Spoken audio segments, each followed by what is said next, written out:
When you get knocked down, the best thing to do is to get back up. And after an opening day that did not go in favor of the Elmira Pioneers, they look to get back into the win column as they head into Dwyer Stadium to take on last year's West Division champions in the Batavia Muckdogs. We welcome you inside of Wayne H. Fuller Press Box here in Batavia, New York. It's Anthony Labate alongside Evan Baird to take you through all 9 innings of action here today. As we continue through the festivities here, first pitch is about to happen, and Evan, yesterday, not the best game that you've seen from the Pioneers. What do they need to do to adjust? Yeah, I mean, we saw it from the Pioneers. They came out to a very strong start, led by as many as 5 after just 3 innings. The problem, however, was that explosive 8th inning that they were able to surrender to Batavia. We saw there were several errors in the inning from the Pioneers, and ultimately they're going to have to clean it up in the field if they want to stand a chance to win this one. Those errors were a big factor in the 8th inning. 3 separate pitchers had to come out for the Pioneers to get out of there. It was Jacob Jones, it was Cannon Van Duzer, and it was Larson Birch. The 3 of them used it to get out of that 8th. Sam Watts cleaned it up in the 9th. However, it was the closing performance of Eric Woodley that really stood out. Absolutely. I mean, we saw it there. The pitching from the Pioneers in the 8th inning wasn't fantastic. We saw Van Duzer got a couple ground balls, did his job. Unfortunately for him, his middle infield wasn't able to get the double play out of it. In fact, they were only able to get 1 out of those 3 ground balls.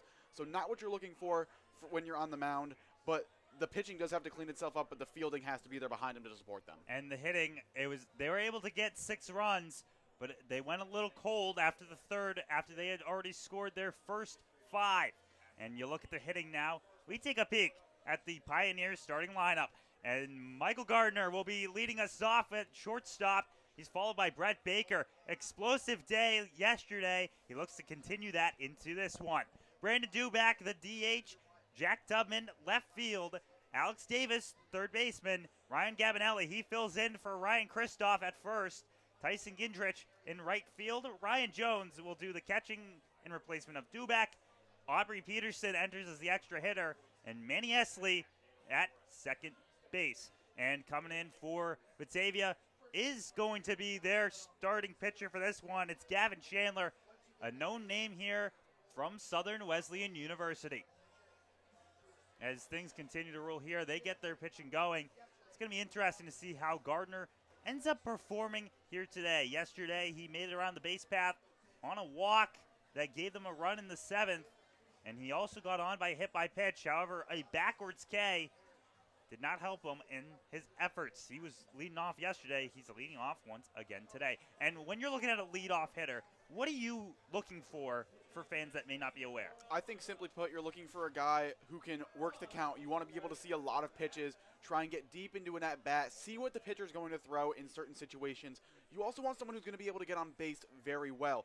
Michael Gardner certainly has the potential to get on base at a high efficiency rate, but we're going to have to see what he does in this first at-bat here. And so it's the left-hander and Chandler going up here. Yesterday, Noah Nix was the starter. He exited early. However, he seems to be doing a little bit better, a little bit of injury there. His first pitch goes for a strike, and that's how Batavia opens up their opening day with a strike on Gardner. And Noah Nix, speaking with Coach Martinez for Batavia, is doing better. We'll see if we see him later in the season. That pitch goes for strike number 2 on Gardner. Yeah, Gardner taking the first 2 pitches out of the gate. Gotta wonder if that was the approach from the jump or if he just didn't like what he saw. The third pitch of the at-bat here. High. Above the letters. As you see Elmira here today wearing their navy blues, as they often wear on the road, while the Muckdogs wear their pinstripes. Pitch down in the dirt for ball number 2. And those were a couple of chase pitches thrown, and a great job by Gardner to lay off both of them, the high fastball and then that splitter that winds up in the dirt. They can both be enticing, but a great job to lay off both of them. 2-2 pitch. That one's hit high. It's going towards right field, trying to get under Jacob Vesco, and he makes the catch and gets the first out of the inning. Not an easy play at all. Had to drift towards the line, especially with the right-handed hitter at the plate there. That ball is going to keep tailing towards the foul line. but a great job to get to it. A great play by Vexo. And I mentioned earlier, a great day yesterday by Brett Baker, who steps up to the plate. He batted 3 for 4 yesterday, a pair of singles and a double, alongside 3 RBIs to his name. Now he lines up in the left-handed batter's box to get things rolling here. He watches the first one go, and they say it's up high for ball number 1. And what you saw there was right up by the letters, hold off by Brett Baker. Next pitch, in there for strike number 1. So pair of sticks now for Baker to work with. And Baker yesterday had a great day, as you mentioned already, going to be looking to try and get something going here early. That pitch swung on and missed, a little too late on that one. 1-2 count. As we mentioned just a little bit, the wind here today was windy yesterday in Elmira at historic Dunn Field. Today, not much, just a little bit of breeze hitting that American flag out in center field. The heave from Chandler, fouled back, hit on the inner part of the bat and headed backwards. And right now, Chandler in fantastic control of the strike zone. Only thrown 3 balls so far to 2 hitters, and 2 of them came in a 2-strike count. Right now, he's doing a great job of finding the zone. Usually pitchers have great success when they're in that zone. 1-2 count now. That one's hit high in the air. It's heading in between left and center field, and getting underneath that one will be Glenn Brooks to get the second out. So 2 outs already, both of which come off balls hit right into the outfield. But the defense for Batavia showing why they were West Division champs last season. Yeah, that's a strong play there from Brooks. Those balls in the middle there can be so difficult for outfielders, but that's a great job by Vaughn to recognize that's a center fielder's ball till it's not. Brandon Dubeck steps up here. He was the catcher yesterday for the Pioneers. His first pitch goes for a ball, and there's a fair number of balls yesterday that were breaking a little bit too hard. Is right there. He hits a line drive, and it'll head right into the glove of Braden Nye to end off the inning, and we'll get back to that point as we send it to a quick break. Don't go anywhere. Pioneers head to the field, and Batavia gets ready to bat.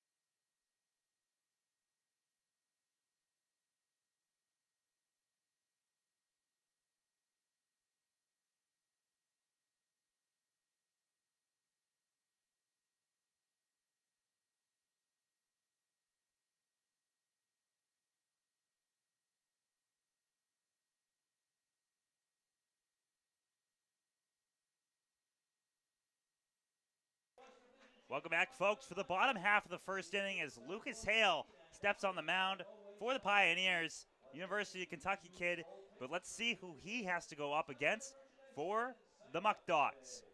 Glenn Brooks in center field is followed by Jalen David. Miles Monell, he had a big couple runs yesterday, steps in as the shortstop. Jalen Roque enters into this one as Cooper Romick is the catcher. Michael Wheelahan, he's second base for another day in a row. Jacob Vesco in right field. Landon Hugh will be the extra hitter for today. Kyle Vaughn in left field. And Braden Nye returns to the lineup in at number 10 for third base. And Lucas Hale, as I mentioned before, right-hander. University of Kentucky. He did not see any action this season. Potential red shirt situation happening there for Hale. And it's going to be something where you now use these times with collegiate baseball in the summer. It's your important times to get prepared for that spring season. This is also going to be a very tough outing. He's going to have to follow what Landon Birch did yesterday. A very strong start out of Birch. He went 5, gave up just 1 earned run. Very good whenever you can see your starter do that. Lucas Hale's going to have a tough outing to follow. It also helped. Birch struck out 10 in his performance, so Hale going to try and bounce back there. And coming up to bat now, Glenn Brooks. He puts the straps on and gets ready to send this going. What's going to be interesting here is how does first pitch strike look for this team? And you get a guy who's University of Kentucky, he's seen a lot of first pitch strikes. How does that factor into this season? As Brooks steps up, the pitch is on, and it's swung on and missed for strike number 1. Went right at him with the fastball there. Brooks not quite ready for it, but he did take a nice hack at it, just came up empty. You'd have to assume in that situation, fastball is going to be first pitch, no matter who it is throwing on that mound. Second pitch here. High, by the nose for ball number 1. 1-1 count now, as Hale tried to go fastball and then a little bit of breaker there. That one there also too high. Not getting what he needs there. Went back to the heat on that pitch, just a little too upstairs. Great job by Brooks to lay off of it. Now he finds himself in a hitter's count. Sometimes you see that happen where they're trying to go and climb the ladder. But right now, with only 1 strike, it doesn't work in his favor as that one's fouled off in the dirt and goes behind him. It's going to be interesting to see what Hale goes to here. He has a solid pitch mix, but with a chance to put a batter away, let's see if he might try to elevate a fastball or if he tries to go something in the dirt and try and get the swing and miss. You could potentially see him chase something in the other box. That may be the situation here, but it all depends on what happens on this 2-2. Swung on and missed for strike number 3, and that's going to be the first strikeout of the day for Lucas Hale, and the first out of the bottom half of this inning. Yeah, Hale goes to the fastball there. Brooks just can't catch up to it. And also for Hale, that's a great job to set the opposing team's lineup up for the rest of the game. Normally in the first inning, you don't show them everything you have, so sticking to the fastball to get outs is a great way to start the game. Jalen David steps up to the plate here as he shows bunt. That one bounces and hits him, so it's going to be a foul ball. Interesting to see him squaring there. Have to wonder if that was going to be the game plan from the beginning, if he was bunting whether or not Brooks got on. I mean, we spoke about it, how yesterday they only had 3 hits. It could be something where they're trying to just get a man on and reach. It's how they start doing damage. 0-1 count. Down in the dirt. Ball 1. Also, speaking of getting a runner on base, it would disrupt Hale a little bit here. We see him pitching out of the windup. Should a runner be on first base, he'd have to go to the stretch. Might change up how he pitches. As the follow-through there from it does not go in his favor. 2-1 count. And it's interesting to see just how pitchers end up changing between the windup and the stretch when the player gets on. As that one's fouled behind. Because, you know, you can mow them down from the windup, but the second that you have to go into that stretch, how do you adjust? Yeah, it's usually a similar set of mechanics. However, sometimes if there's a speedier guy on first base, you might want to go into a slide step, which then normally might throw you off a little bit because you can't get as big of a leg kick. And 2-2 count. That one's hit high, and it's going to go right over the head of Gardner. And all of a sudden, as we were mentioning, Jalen David turns the corner, throw to second base in time, not in time. Jalen David with a double there, and Batavia gets a base runner early. Yeah, and right there, that's a great job there by Jalen David to get the base hit, but also takes great advantage of the Pioneers' outfield there. They kind of fell asleep a little bit, got a little lazy trying to get to that ball. David has phenomenal speed, takes advantage, gets the extra 90 feet. So now runner in scoring position here for Miles Monell. Once again, he had a good day yesterday. He looks to continue that one. Monell got home a pair of times, including a stolen base after he got hit by the pitch early in the game. That first pitch, high, ball 1. And now Hale does have to work out of the stretch here. Going to be interesting to see if he's going to mix up what he's throwing or if he's still going to keep that steady diet of fastballs here. And Manny Esley is playing close to second base here. And step off, throw back, no go. Stay there. Yeah, Hale just letting David know out there that he's keeping an eye on him, can't get too far off the bag. The look back and throw inside. Running a little bit too close. Almost hit the elbow. 2-0 count though. Batavia Muckdogs revealed their banner for the 2025 West Division champions just before this. That one goes for a strike. And you see the players for Elmira stay on the field as the ceremony happens. Watching that one fall, they want to get back to the top of the division as they had in 23 and 24. The throw, the move by David as he steals the bag. And Hale talks with his catcher to see where to go here, but stolen base will be the call. Despite the swing, was not a foul ball, just a missed one there from the batter. Yeah, from our vantage point, that looks like that may have been a foul ball. However, umpire did not signal dead ball. Great job to get the extra 90 feet from David. That one's hit high in the air. Manny Esley gets underneath that one at second base. He turns his body over towards third and brings the ball in for his pitcher. And right there, that's a good job by Hale to settle in and get the out there. Monell gets the ball in the air. That's normally what you want to do with a runner on third in less than 2 outs. However, he couldn't hit it deep enough for David to try and get the sacrifice fly. So ultimately, a great job by Hale to settle in and get that second out. So still a base runner 90 feet away to take the lead here early in the first. Bottom half, 2 outs, no runs, but Batavia got that on a double by Monell. That one is fouled away. Jalen Rogue up to bat here, the first baseman.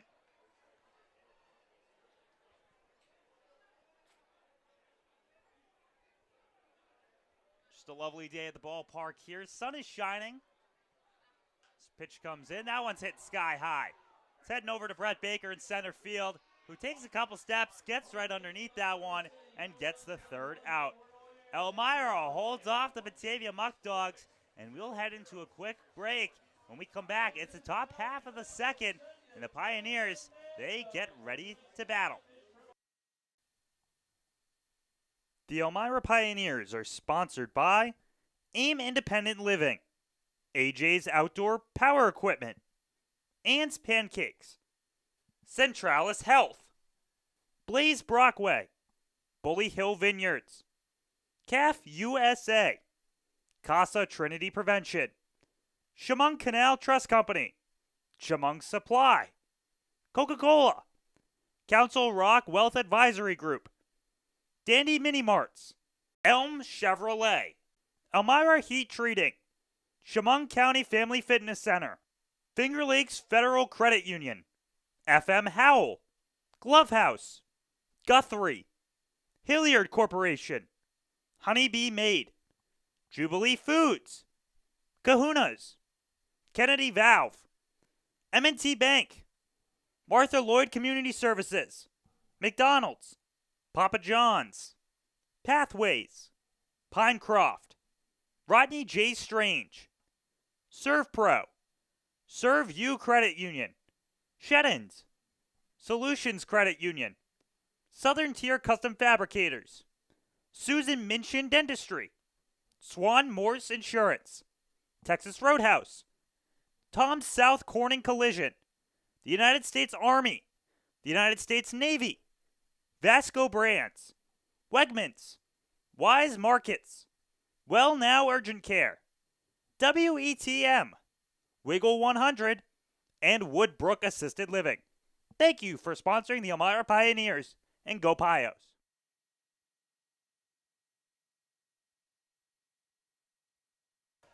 And we're back here for the top half of the second as the Elmira Pioneers held off a potential scoring situation for the Batavia Muckdogs. Now they head to the plate and do up this one Jack Tubman, Alex Davis, and Ryan Gabinelli.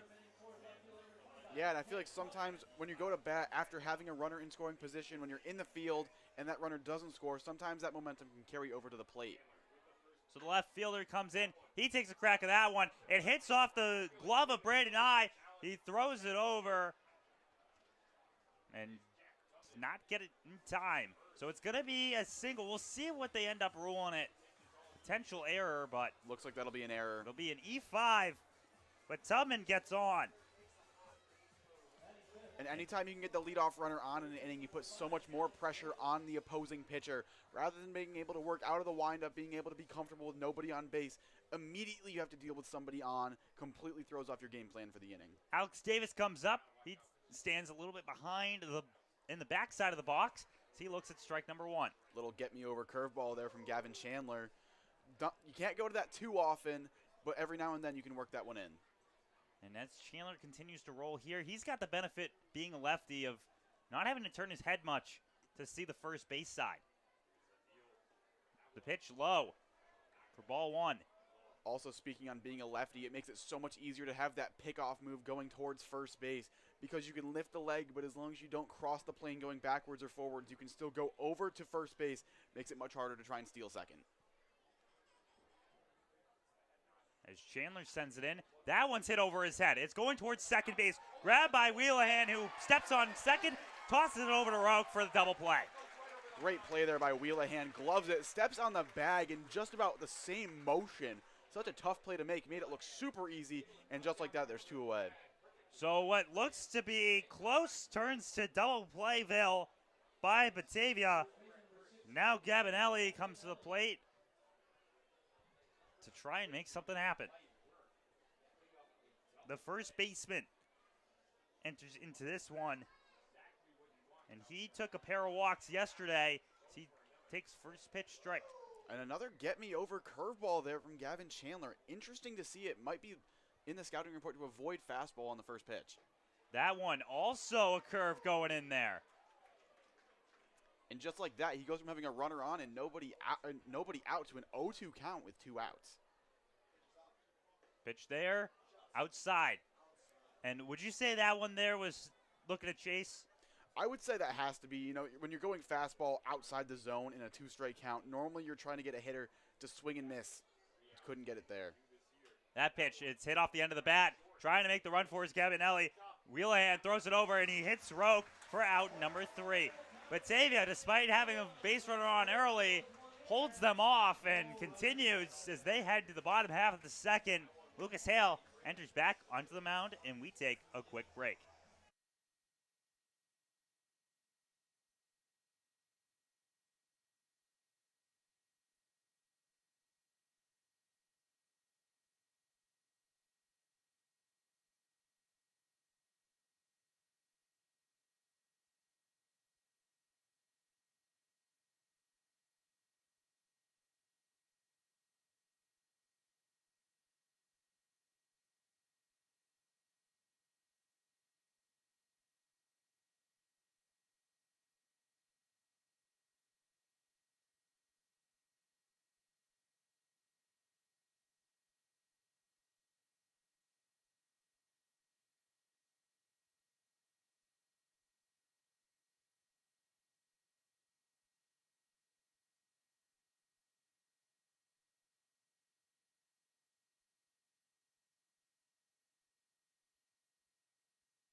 Hey fans, 2026 season tickets are on sale right now. Come be part of the Pioneers family. Season tickets have a no-waste policy and start at just $99.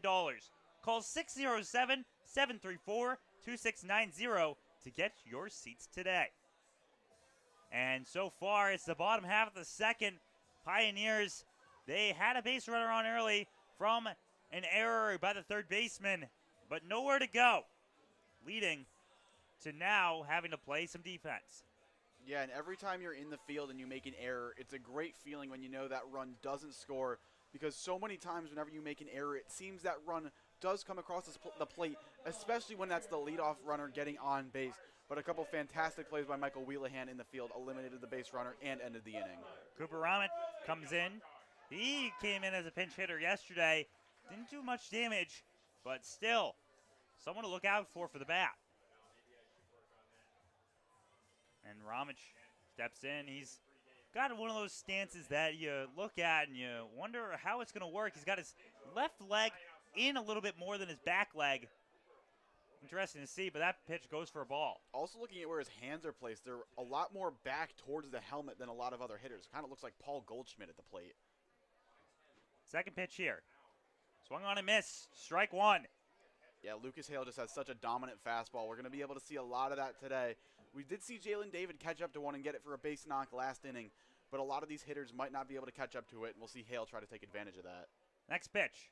That one's in the dirt for ball number 2. And that's what Hale did so well when he was getting recruited. He had a fastball that was consistently reaching that 90-mile-per-hour mark, and he's looking to continue that one through his collegiate career.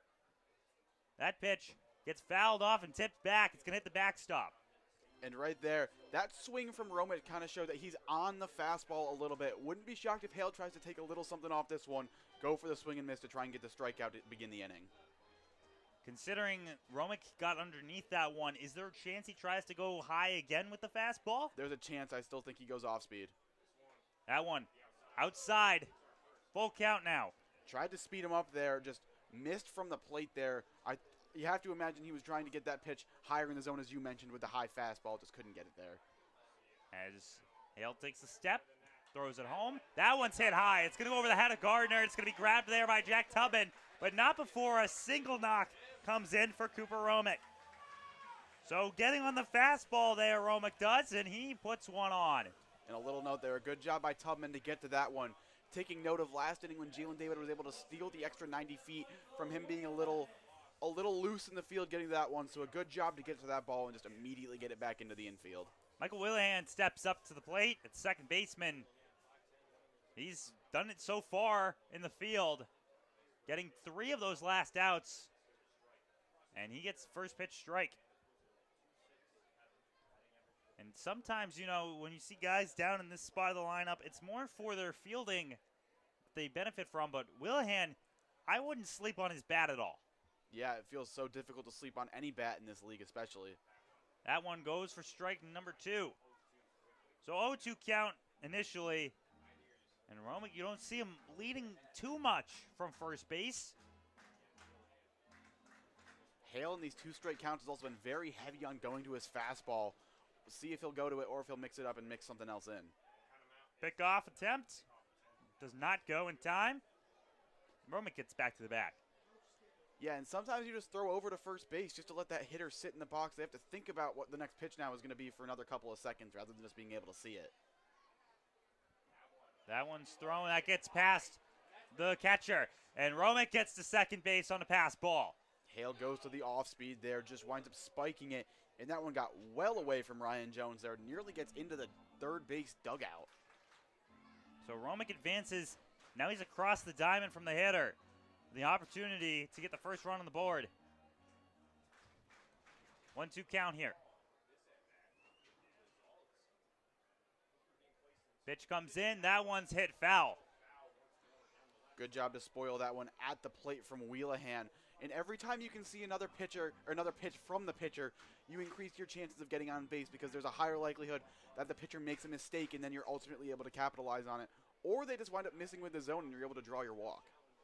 Hale looks back. Esley gives the sign at second. And a step back move. And holding off them. Looking down now is going to be Lucas Hale. 2 base runners now have come for the Muckdogs. That one's hit sky high foul. Goes behind us here. Where we're positioned, we're just a little bit off the ground behind home plate. There's a little roof above us, and that one, you could hear knock off the roof. Interesting to see how these infielders go, but that does not matter for the fielders because that's a strikeout for Hale. His second strikeout of the day. Hale goes back to the fastball once again, gets that one elevated in the zone, does a great job to get the swing and miss from Wheelahan. So far when Hale has worked these batters into 2 straight counts, he still relied so heavily on his fastball rather than going to his off speed. Have to wonder if that'll be the trend for the night or if towards the later innings he might start shifting towards the off speed in those later counts. Jacob Vesco enters in. The right fielder is with a low squat for his stance, and he gets ready to try and send a runner home. First pitch, hit high in the air. It's going in there. Trying to get to that one is Gabinelli. Calls off his men. Sun almost became a factor there. However, out number 2 comes in. And that's not an easy play for Gabinelli to make there. As a first baseman, whenever that ball gets hit into that situation, you have to go straight back. And going straight back as a first baseman or a corner infielder for that matter can be very difficult, especially considering that those middle infielders have a greater angle to go around it and make the play. But a strong play by Gabinelli nonetheless. Landon Hugh steps up to the plate with a duck on the pond at second base. The throw from Hale goes outside and does not go for a strike. It's a ball. You see there with the catcher, Ryan Jones, getting down on that one knee squat. As he gets the ball past him, it's going to be a stolen base attempt. Bounces in on the foul line, and all of a sudden at third base now is a runner for the second inning in a row. Yeah, that's just a pass ball there on Ryan Jones. You got to be able to come up with that one. That pitch not in a position where it's unbelievably difficult to try and knock it down, but the unavailability to knock it down gets that runner an extra 90 feet, now just 90 feet away from scoring. As Hale watches on, that one goes in for strike number one, and that's the kind of pitch that he needed there. Yeah, steals that first strike of the bat there with an off-speed pitch, and now in a 2-1 count, going to be interesting to see what he goes to. He looks down, he comes back out, outside, 3-1. In this at-bat, he's been working him very outside here. Going to be interesting to see if he'll still try to work outside now with a 3-1 count. Feels like you have to go at the hitter here. The stare down. The kick, the throw, ball 4. Now it's men on the corners for the Muckdogs as they have an opportunity to score in this second inning. And yesterday we saw a similar situation with the Muckdogs. They had runners on the corners with 2 outs, and they had the runner on first do a half steal, which resulted in the runner on third being able to score. Going to be interesting to see if they try to execute that again just one day after doing it. Kyle Vaughn up to the plate here. That one's a little high, a little outside. It'll be ball number 1. And that pitch from Hale maybe felt a little intentional just in case the runner on first tried to break. That's a perfect pitch for your catcher to try and nab the runner on. The pitch out attempts does not go there. That one goes. Esley steps up. The double steal tries to go. Tag at the plate. They say he's safe. They rule the double steal, and they say that Cooper Romick is safe at home.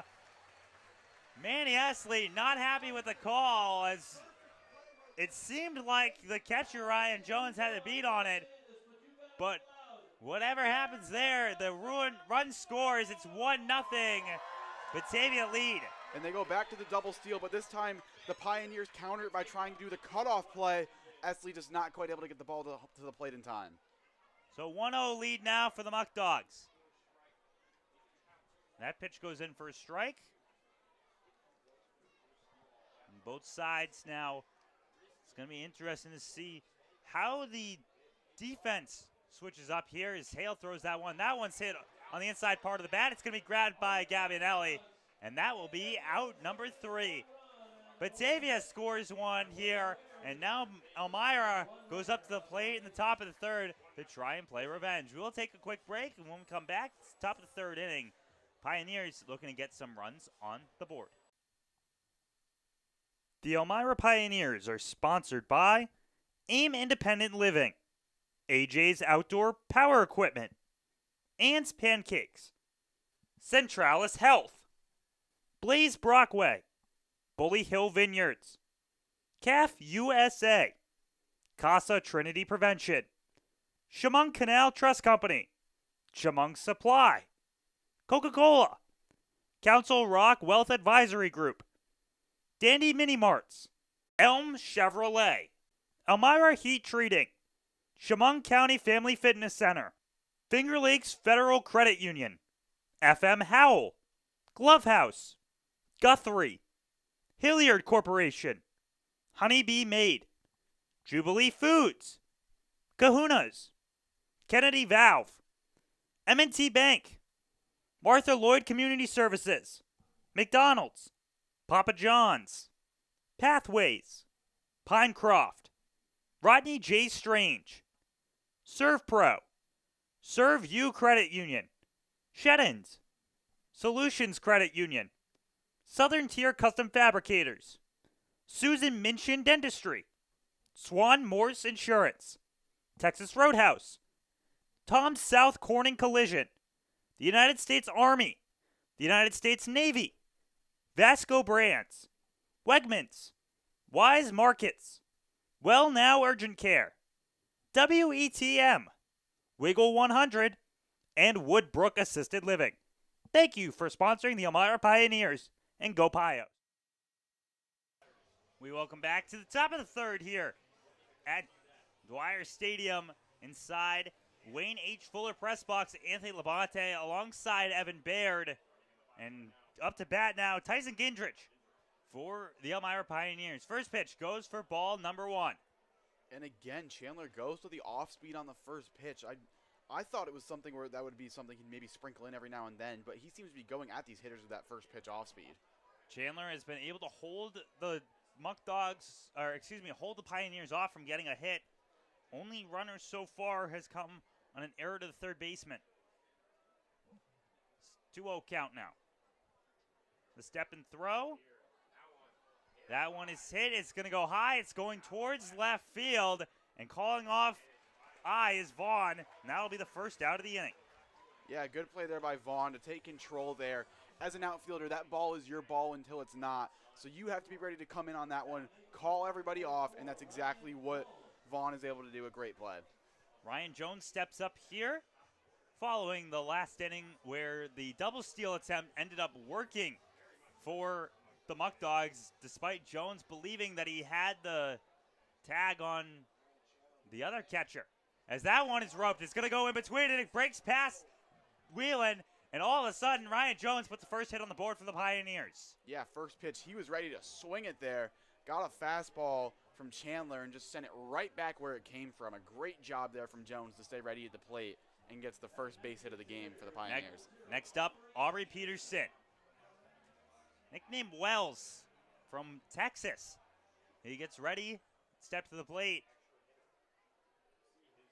And Peterson, he's one who's all smiles, but right there, he's going to knock it into left field.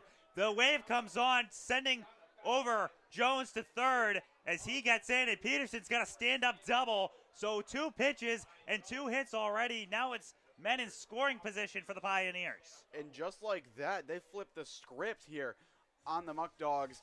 2 pitches to 2 hitters, and obviously coming after that first out. Just like that, there's 2 runners in scoring position for the Pioneers. Esley with a great chance to knock him in. Manny Esley, I mentioned how Peterson loves to smile. There's no bigger personality you're going to see than Manny Esley, the Duxbury, Massachusetts kid, as it's a meeting at the mound between the catcher and Cooper Romick and Gavin Chandler. And with Esley batting 10th in today's lineup, something I wouldn't rule out here is a potential safety squeeze here. If you can execute it here from the Pioneers, it can work perfectly. But from Esley, you have to be able to get the bunt down. And then on third base, Jones has to get a good read on where that bunt is going to go should they try to execute here. And that might be what the two are talking about here at the mound is who's crashing in if that were to be the case. Manny Esley, though, if he were to hit anything into the outfield, you expect all of a sudden Ryan Jones to be running home and the Pioneers put one on the board. One out here, top of the third. As Chandler looks down, he steps through. That one clips the corner for strike number 1.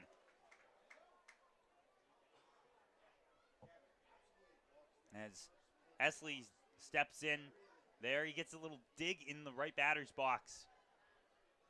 He's got that shin guard on his left leg. Bright red, you can't miss it. The swing and miss there for strike number 2. And if the squeeze play were to be on, it certainly would be off now with 2 strikes, although it looked like Esley was ready to swing in this at-bat. Just couldn't quite make contact with that one. A foul on a bunt leads to strike number 3, so bunt probably not the situation here. 0-2 count, 1 out. Gavin Chandler looks down. That one's high. Trying to get Manny to chase. It doesn't go in his favor. And an interesting look here at this Muckdogs defensive alignment. The corners are in versus the entire infield, and that's the reason the middle infielders are staying deeper is to make sure that Peterson doesn't get too far off the bag, because that would mean a bigger lead could create 2 runs on a base hit. As Chandler looks down, that one goes outside. A very close pitch there.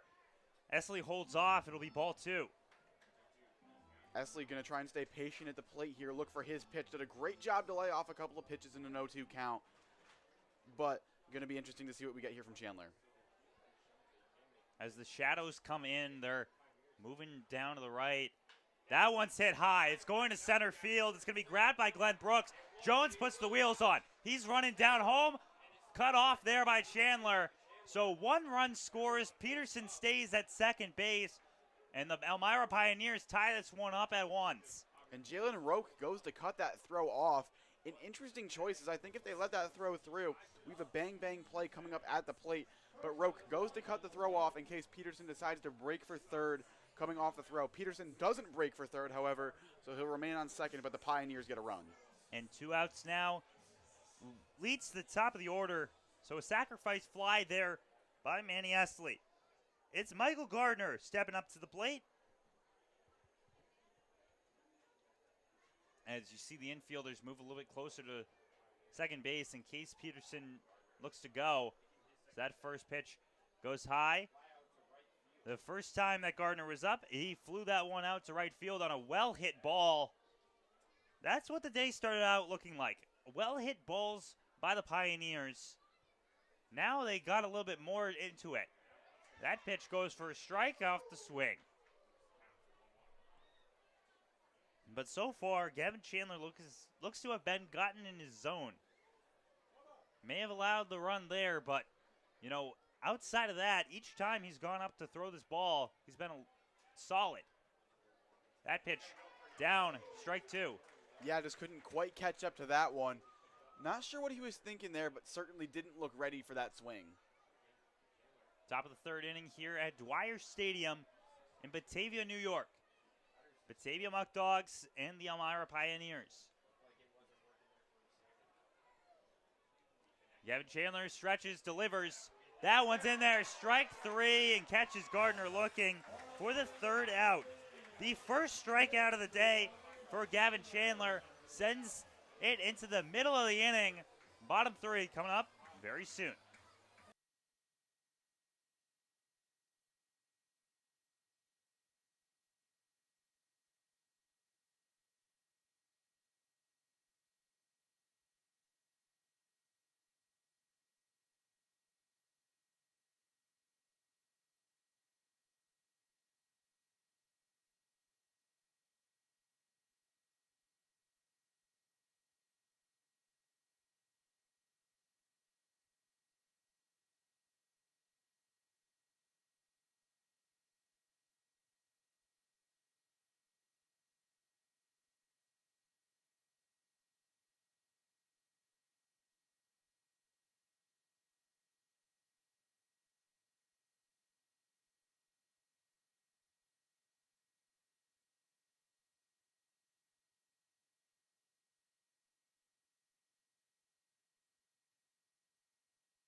Centralis Health is the official healthcare provider of your Elmira Pioneers. Next time you need medical attention, make sure you visit Centralis Health for all of your medical needs. Thank you for sponsoring the Elmira Pioneers. As we head back here into the bottom of the third inning, Elmira tied the game up there. The Pios got one home, and both of the runs so far in this game, how often do you see this come from a catcher? Yeah, it feels a little interesting. Usually considered the slowest player on the team. Not so much today, however. So Cooper Romick and Ryan Jones, the 2 catchers putting runs on the board, is coming up to the plate here. Braden Nye, the third baseman. And something to note here is a left-handed hitter. That sun is in the corner of your eye. Can definitely throw you off a little bit at the plate. Hale throws. Hale delivers a strike. Hale with a little version of his own get me over. Goes to the off-speed on that first pitch, steals it for strike 1. With the sun in the eye in the corner, do you try to hit the left side of the plate there?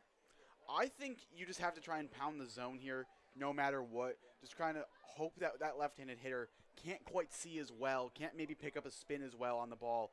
So ultimately you are in a bit of an advantage here, but it's going to be interesting to see what Hale does. 1-1 count. That one check swing, it hits off the bat. It's going to be a foul ball. So 1-2 count now.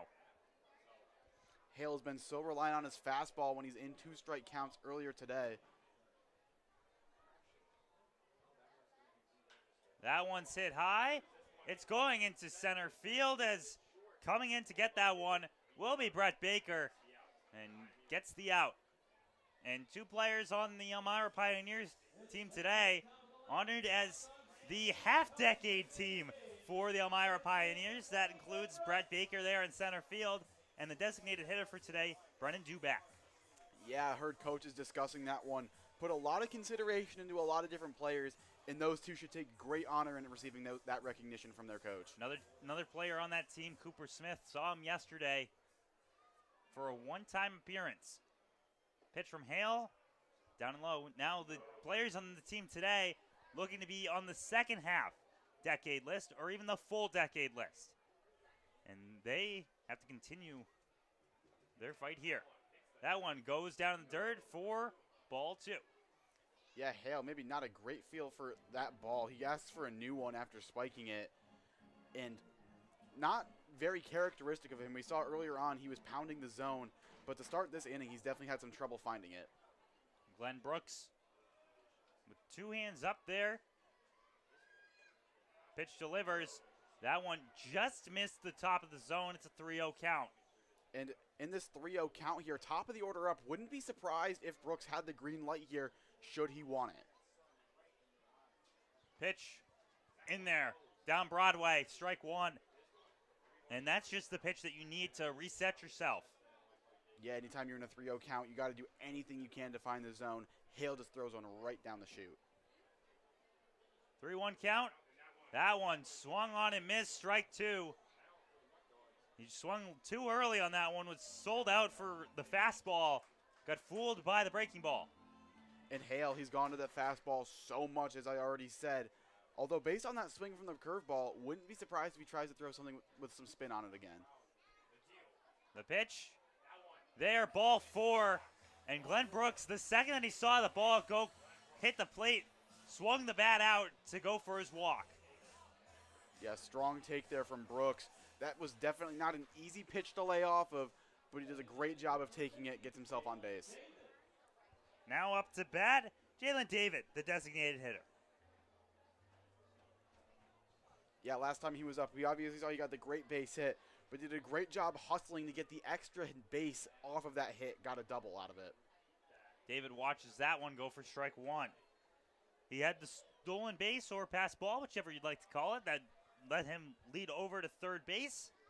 So he was only 90 feet away from putting the first run on the board. They didn't get it, though, in the first, as the pickoff attempt does not go for the Pioneers.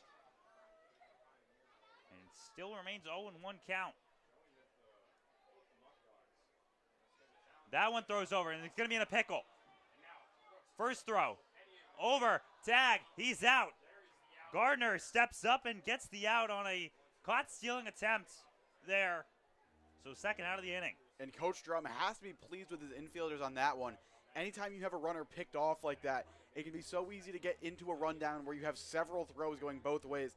But a solid job there by the Pioneers takes just one throw to cut down Brooks. 0-1 count, 2 outs. As Brooks gets caught stealing there in the rundown. Yesterday, as we were stating earlier, was difficulty for the rundown. That one goes for strike number 2, where a double steal attempt led to a rundown that ended up favoring the Batavia Muckdogs. So they got one on the board. It's 0-2 count now.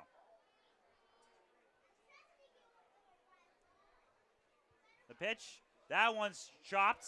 It's going to be grabbed there by Davis, and it's not going to go anywhere. Alex Davis does not throw it over, so it'll be an infield single coming in for the Muckdogs. And sometimes on those weak ground balls, those swinging bunts, if you will, the best thing to do is just throw it into your back pocket. Davis could have tried to make the throw onto first, make the hero play. However, it can be so easy as the margin for error on those is so high. It can be super easy when you're on the run to throw it away. Does a good job to just stick it in the back pocket. And now up to the plate comes Monell. And that one's just grounded over to Alex Davis. He flings it on over to Gabbianelli and gets the in-time out for out number 3.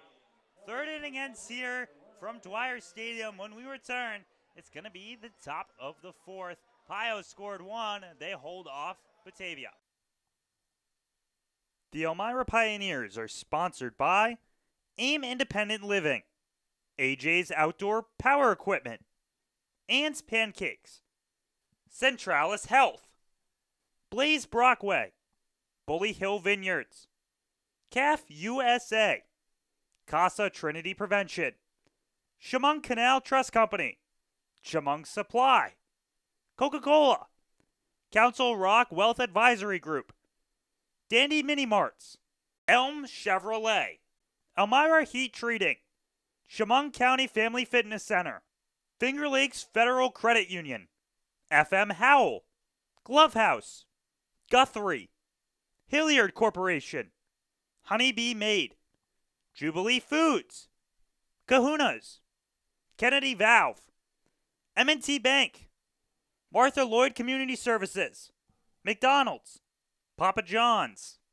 Pathways, Pinecroft, Rodney J. Strange, ServPro, Serve You Credit Union, Sheddens, Solutions Credit Union, Southern Tier Custom Fabricators, Susan Minchin Dentistry, Swan Morse Insurance, Texas Roadhouse, Tom South Corning Collision, the United States Army, the United States Navy, Vasco Brands, Wegmans, Wise Markets, Well Now Urgent Care, WETM, Wiggle 100, and Woodbrook Assisted Living. Thank you for sponsoring the Elmira Pioneers. As we welcome you back here to Dwyer Stadium, where we are joined by a special guest for the broadcast here for the inning. It's Jake Reynes, a former Muckdogs intern. And Jake, we welcome you back here to Batavia and joining us here for the Pios broadcast. Yeah, thank you for having me, Anthony. The call yesterday was great, by the way. Listen to it. Thanks it was a so great much. call. As How are you doing? Oh, I'm doing just dandy. We got Pios baseball back here, so excellent day. His first pitch there going towards Brett Baker is for a ball. And Jake, you know, we see a lot of things happen through baseball, but Batavia's just been a home for one the entire time. What does Batavia baseball mean to these fans? Batavia baseball is like the New York Yankees of this league, of the PGCBL. It is bigger than anything. All the fans always come out, have a great time, and enjoy themselves. Now, I know that you had your fair number of interactions with fans. How do they give back to you folks when you give back to them? The fans, they just keep on showing up, and they keep on supporting the team. That's how they give back to us. So if we put out a good product and a good promotion, then they show up and support. And that one goes for ball three here. It's a 3-1 count. And, Jake, I mean, you had your interactions with your interns. Former broadcaster for Batavia, Nikita Lohman, he had a lot, loved you here. So there goes for strike two. It's going to be a full count. But, you know, for interns, it's something where normally, you know, you think they come in, they do their time, and then head out of here. How does working with Batavia make you work? As right there is a ground ball. It goes over to the pitcher who throws it on over towards Rope for out number one.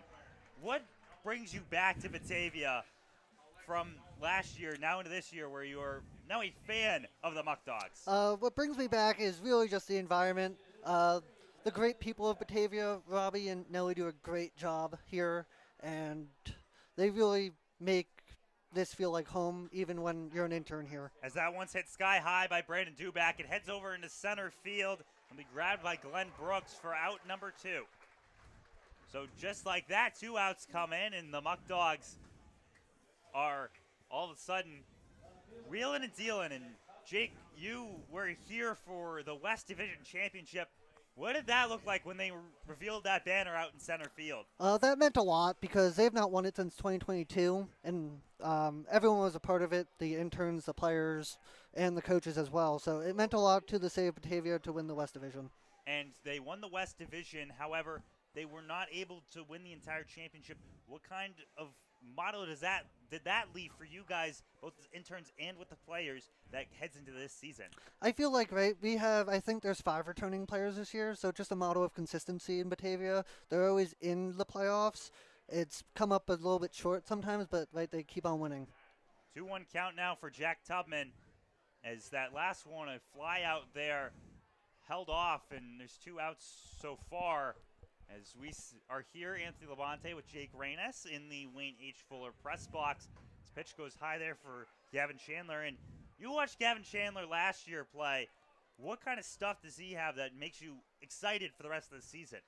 He's a really 1A, 1B type of guy. He can log innings for you. He pitched a huge game against Jamestown last year to clinch the division for us, so he's a big-time player. And heading off to first base there will go Jack Tubman. He takes a 5-pitch walk there, and now Alex Davis comes up as Chandler works with men on, and Chandler's been able to hold off so far. Speaking here with Jake Rayness, and for opening night, what does that kind of mean to everyone here in Batavia? You come out here, not only just the fireworks, but all of the other aspects that make the game possible. You get a good time no matter what. So if you're a kid, you get to run the bases at some point, and opening day is just a big deal in Batavia just because they just know they're going to get a good time and lots of fun. And you see all the promotions that happen with this team, and it keeps the things rolling. The sponsors for both Elmira and Batavia helping play, and you mentioned it before. To some people, this is the New York Yankees. That one there is hit, and it's going to go into center field. Right there, Glenn Brooks holds off, but Alex Davis gets a single there and gets onto first base. Jack Tubman moves over to second, and all of a sudden, runner in scoring position for Elmira. I guess here comes the question for you, Jake, because, you're on the Elmira Pioneers broadcast right now, but these two teams are rivals. What does that kind of look like in conference play? I do know in the year prior to last, the Pioneers beat the Muckdogs, and they had a picture of the Pioneers celebrating on their field. So that was a big-time point in the pregame speeches, just remembering what the Pirates did to the Muckdogs the last time they knocked them out. And Ryan Gabinelli sees strike number one there as Chandler continues to work. There's nobody yet in the bullpen working for either side here. This pitch comes up, it's high and away, and it's a 1-1 count. I mean, Jake, you see, it was 2022, Batavia wins the West Division. Then back-to-back years, Elmira wins it. Batavia comes back on top. Both of these sides, kind of the definition of success for the West Division. Yeah, I think they get great all-around players every year, and as you probably know from talking to different people, these rosters change all the time, and that's a credit to the coaching staffs of both sides and Robbie Nichols, who really sets up these players for success and wants the best for them.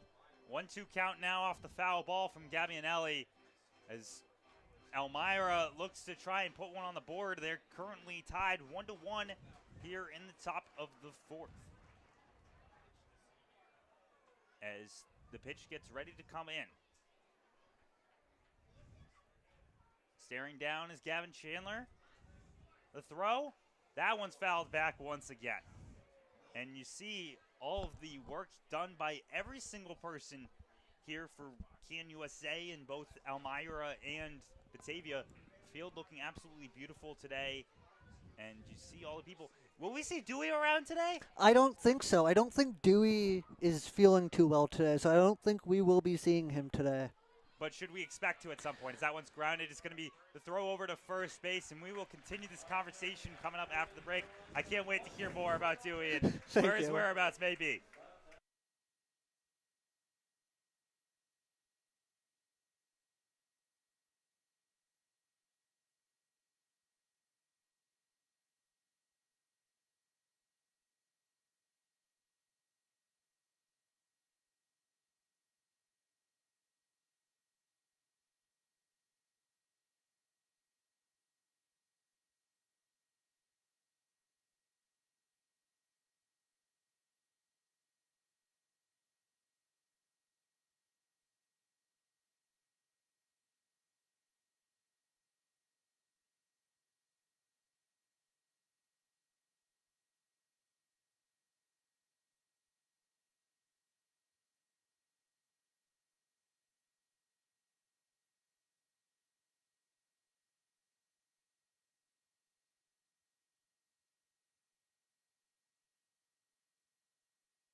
we welcome you back here for the bottom of the fourth.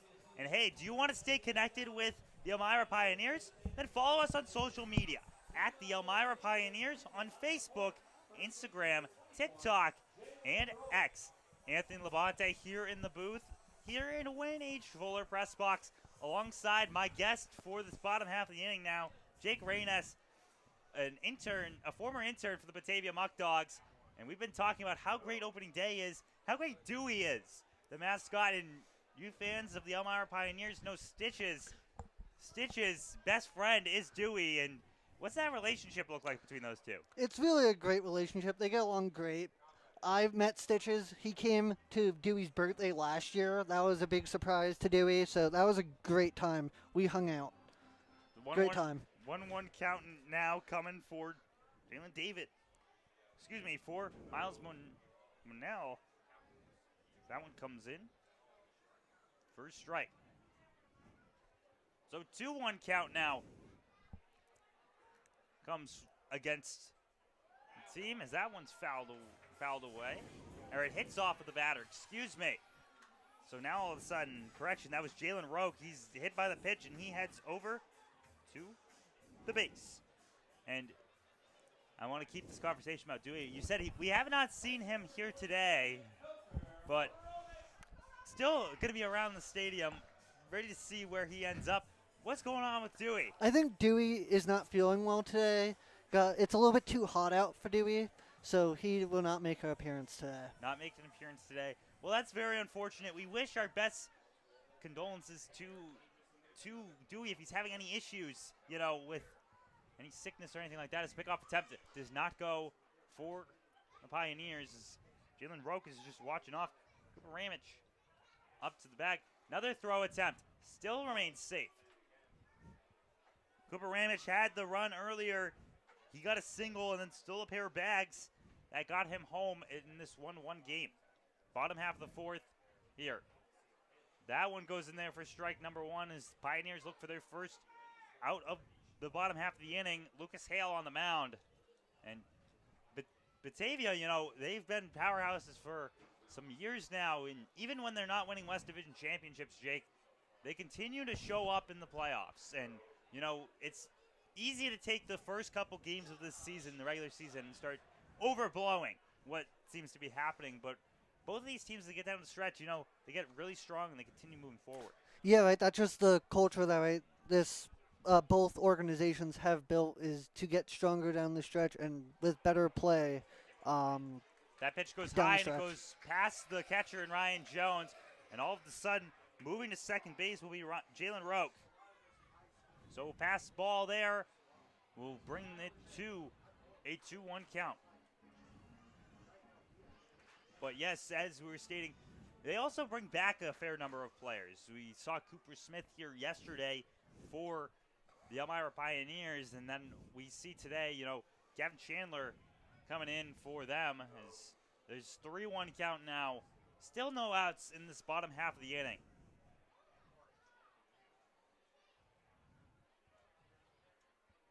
As standing up there will be Cooper Ramage. The stare down from Hale. He throws on, and it will be ball number 4, so a free pass comes in.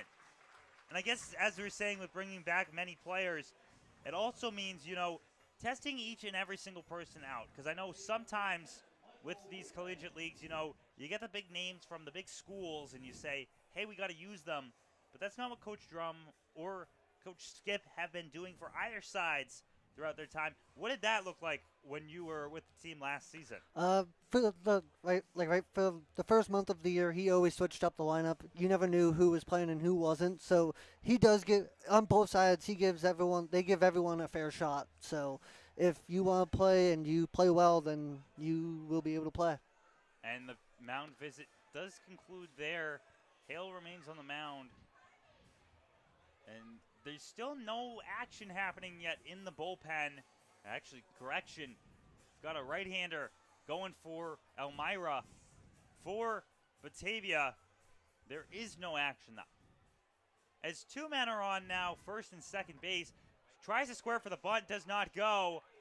And the throw does not go down. Now, something that happened there that's interesting is the way in which Michael Wheelahan took a step back, almost stepped out of the box. If Ryan Jones had thrown that baseball with him outside of the box, it could have been ruled as an interference call. And what that leads to is an automatic out on the base path. But not the case there. First pitch goes for a ball. That one low for ball 2. So 2-0 count here. Third base and first base currently occupied. As Batavia tries to get back into the lead. That one, a breaking ball, goes for strike number 1. As Hale tries to get back into this one. And Jake, we've been talking all this time just how much fun these teams are having. What's the best way to also enjoy the fun if you're a fan at home that wants to get a part of the game? You should just go to every event you can. You don't have to come to the game. Come join the live stream on YouTube. Every game is broadcast by you, Nikita, the Batavia side. It really is a bunch of fun. As that one goes for ball 3, and if you want to purchase tickets to Elmira Pioneers games, you can give a call to the office, 607-734-2690. As that one's hit, it's going to hit off Hale's legs. The throw over there from Esley over to Gabbianelli gets an out. However, 1 run scores, and Hale, he seems to be okay there with his legs, but first out allows for a run. Now all of a sudden, Batavia takes the lead. And Batavia yesterday, they learned how to play from behind over the Pioneers. Now they're playing in the lead. 2-1, Batavia leads. It's 1 out so far. First pitch. That one's hit. That one's going high. It's going to Brett Baker. He takes the grab. It's a tag-up situation. The throw going home. Trying to hit Jones, but slid in safe there is Cooper Ramage. He's the second run for Batavia. So the sacrifice fly there gets the third run of the game, second run of this inning. And the Muckdogs now playing Who Will Let the Dogs Out? And Jake, how many times did you have to listen to that one throughout the season, their run song? I did hear that one a lot last season because the Batavia Muckdogs did win a lot of games, so I do hear that one a lot. And I'm sure you didn't have any problem hearing that song. I did not have any issues hearing that song over and over again. And Jake, it's a pleasure to have you here. As 2 outs now, 1-0 count. That one goes high upstairs, swung on and missed for 1-1 now. Jake, what are you doing now that you've settled your time with the Muckdogs? Are you still working in sports? I am still working in sports. I'm working over at ESPN Ithaca with the great Nick Kursky and having a really fun time there. And how did your experience with the Muckdogs kind of carry into your now time with that group there? It really shows how long the sports day is when you work in sports and how every action leads to something that can make a fan of the radio show or a broadcast. And the team as well with Batavia. As you hear the background noise there, all of those fans clapping along as 2-2. That one fouled. It hits off the end there of Landon Hugh. So it remains 2-2 count here. Batavia took the lead 3-1. 2 runs so far in this inning. Look there as Hale gets ready to deal. Jones kind of sets up a little bit outside. The pitch, and that one is skied foul. Where do all those foul balls end up going, Jake? Usually most of them hit the net, but I'm just warning you, if you do catch a foul ball, you most likely have to return it because of the shortage of baseballs that they have. And, of course, you don't want to have any sort of waste at all. You know, we got to recycle. It's right there. Goes for strike number 3. And, Jake, we thank you for joining us here inside the booth. We'll take a quick break. When we return, Anthony Labonte and Evan Baird have you for this one.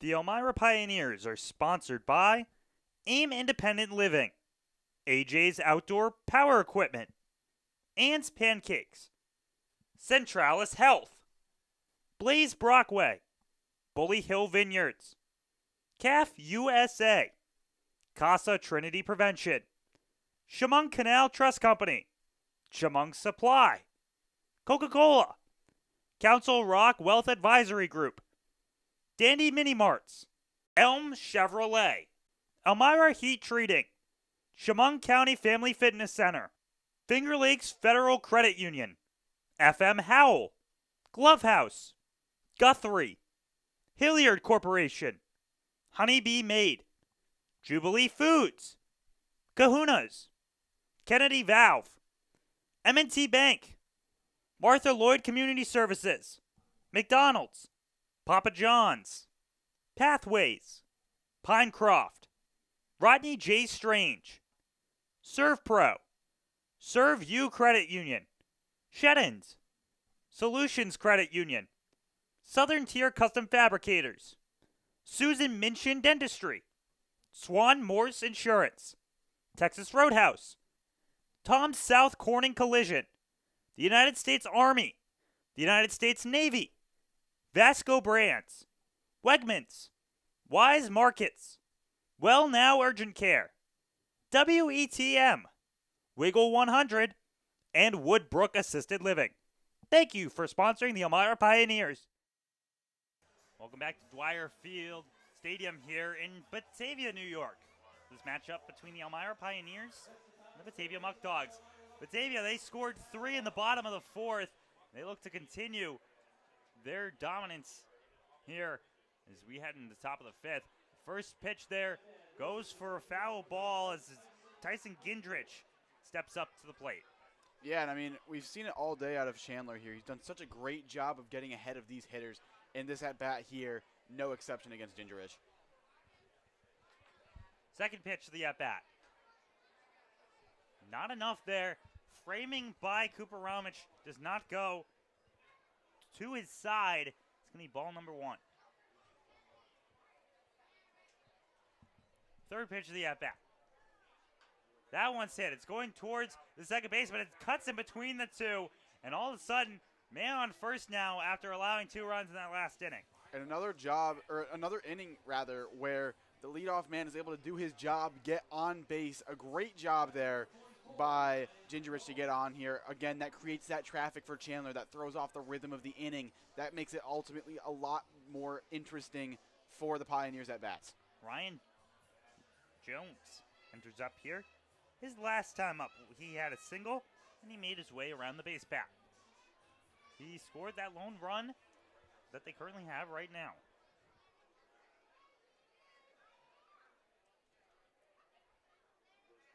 First pitch here, swung on and missed for strike number 1. Yeah, Chandler just attacking the zone early on here. A little interesting to see the Pioneers haven't quite been able to adjust here, try and get some better swings on that first pitch from Chandler. But until they do make that adjustment, Chandler's just going to keep on doing what he can. 0-1 count. The step off the throw down, and they say they banged him out. Gindrich gets tagged out at first on the pickoff attempt, and that's the benefit that you were stating earlier about a left-handed pitcher. Yeah, and I mean right there from Gingerich, just gets caught sleeping. Normally whenever you have a lefty on the mound, you're going to see that runner on first base make that small little read step. They're going to be leaning a little bit towards first base whenever the pitcher lifts that leg. We didn't see it from Gingerich there, and that's going to cost him. So despite getting a man on first, now all of a sudden bases are cleared for Jones. As he sees that one go for another strike. Excuse me, for the first ball of the at-bat. Next pitch goes in there for strike number 2. Yeah, Chandler just putting as many of them in the zone as he can here. It seems like every hitter he's seen so far in this game has been in a very heavy strike count. The stretch, the throw, the swing, and that one's going high out into right field. Trying to get over it is Jacob Vasco, who makes the reception and gets for out number 2. Now up is going to be Wells. That's Aubrey Peterson. And his last time up, he racked up a double that gave a golden opportunity that led then to a sac fly by Manny Astley. Yeah, and we saw he also attacked the first pitch of the at-bat. Chandler's been pounding the strike zone, so let's see if he goes after the first one here. The first one goes for a strike. And Aubrey, he's he's told us before, he stands real close to that home plate, and it leads to sometimes getting hit. Strike number 2. In his collegiate career so far, through 15 plate appearances, he was hit 4 times. So over 25% rate. But hey, in his mind, it's can you get on base? So that one's hit foul, go past the netting, and lands into the crowds over there. Yeah, it's always nice when you have a hitter at the plate who's not afraid to wear one off the shoulder, off the back, off the ribs, off of the wherever the pitch might go. Because whenever you can get hit by a pitch, sure, it doesn't feel great, but you're creating a base runner for your team. You're ultimately creating more chances for them to win. 0-2 count, 2 outs now. He's got that little sway with the arms. That one well outside for ball 1. And what's been impressive so far today by Chandler has just been his ability to continue the momentum despite early action getting on the base path. As that one goes foul again. I mean, we got that pickoff attempt there, but you look at all these innings and how many times someone has gotten on and he's been able to hold out. In the third, he only allowed 1 run. In the second, a man got on early, but he was able to get a double play as that one goes in for strike number 3. And you can see Chandler pumping up the crowd as the Batavia Muckdogs get ready to bat here in the bottom half of the 5th, and we'll take a quick break.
Parenting today can sometimes feel like you're way out in left field. Casa Trinity Prevention wants to give you some backup for when those unexpected hits come your way. The Triple P Positive Parenting Program for families is designed to help parents step up to the plate with confidence. Learn skills that will help your family become stronger, healthier, and more resilient. To learn more, visit CasaTrinity.org or email shamongprevention@casa-trinity.org. And we got a new pitcher here for Elmira. It's Hugh Syhowski.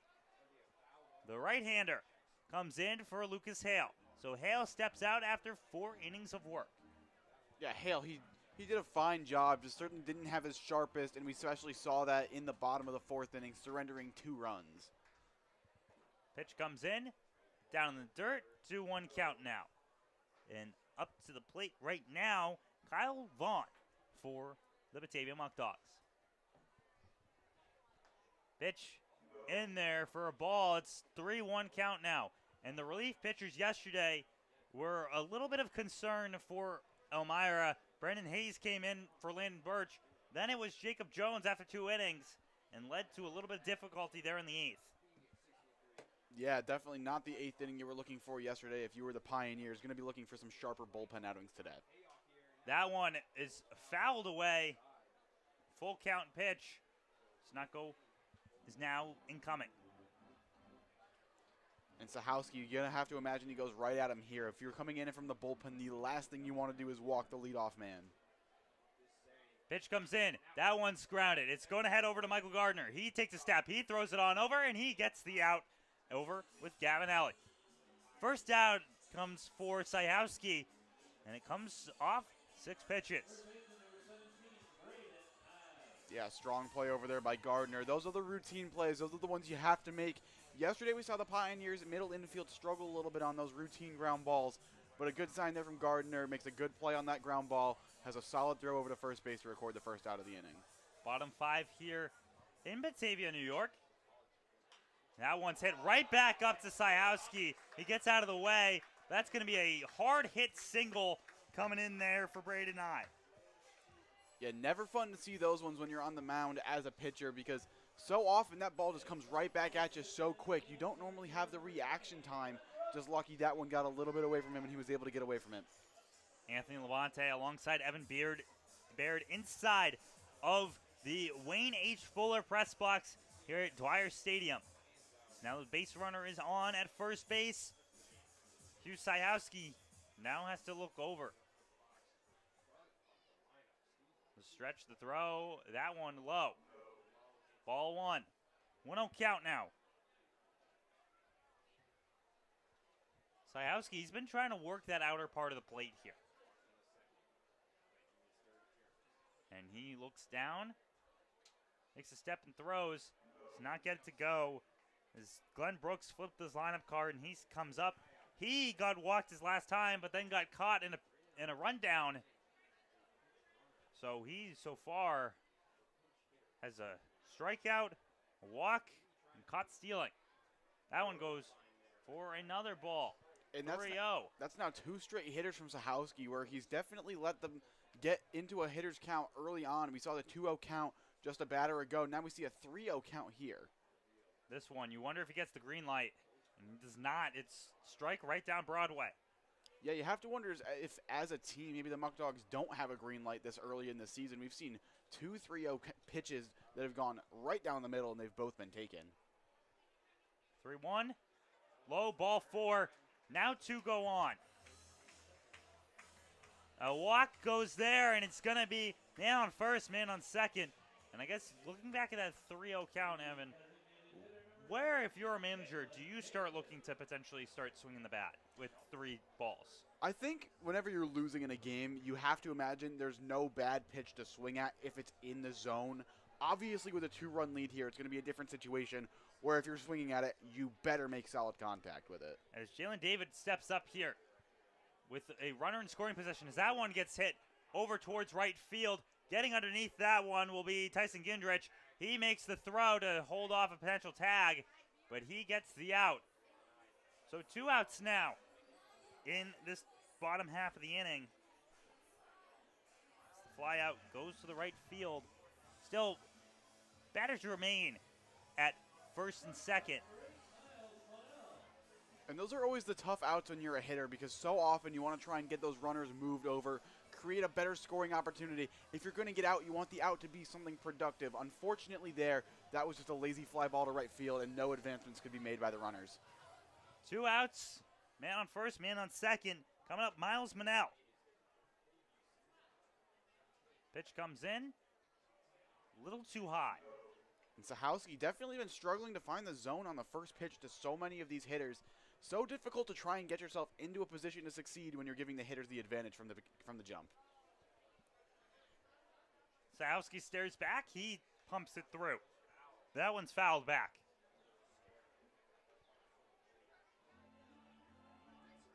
The right-hander is getting ready to go. Yesterday, they say no sir to him. They say you got to wait one more. And he comes out here today as the Pioneers are down by 2 runs. 1-1 count, 2 outs. That one goes for strike 2. Yeah, good pitch there from Sahowski. Tries to work around the zone a little bit. Try not to miss with a pitch over the middle of the plate. Does a good job getting that one to the outside corner. Now he's just a strike away from working himself out of this jam. And fans, we apologize for the sun coming in on this one. It's just a little bit of a reminder of how these things end up working. Lights may be coming on soon as the sun begins to set. As this is the 1-2 count, it's going to be a steal attempt. Manny has to step up and hold on to this baseball. So a double steal there. Now it's men on second and third. And that's just a great use of the double steal there by the Muckdogs. So often you see a count like that, and you see a bit of a waste pitch come in from the pitcher. In a 1-2 count, it can be so easy to throw a waste pitch, and they do a great job taking advantage there, getting the extra 90 feet for both runners. 2-2 count now. Sahowski, high. Looks like he was trying to get some sort of movement on that pitch or break and didn't go in his favor. But now it's the interesting trade-off of doing that double steal. You no longer have a force out, so you can't put your runners in motion here with a 3-2 count and 2 outs. Manal. He stares down Sahowski. The pitch, and it goes into the dirt. An easy one to hold off of. Bases are now juiced. And coming up is going to be your cleanup hitter, Jalen Roque. And whenever you have your cleanup hitter coming up to bat in such a big situation like this, it's such a big advantage for the team that's hitting. Usually whenever you have your cleanup hitter up, that's a hitter you trust to do damage with runners in scoring position. And now the Muckdogs have a chance to put this game out of reach in just the 5th inning. And so Jalen Roque last time up, he was hit by the pitch, but made his way all the way around the base path. Put on the second run of this game. And then the man after him, Cooper Ramich, who's in the on-deck circle, ended up putting the third in. So that one swung on a miss for strike number 1. And finally, Sahowski able to get ahead of a batter, and with the bases loaded, could not have come at a better time.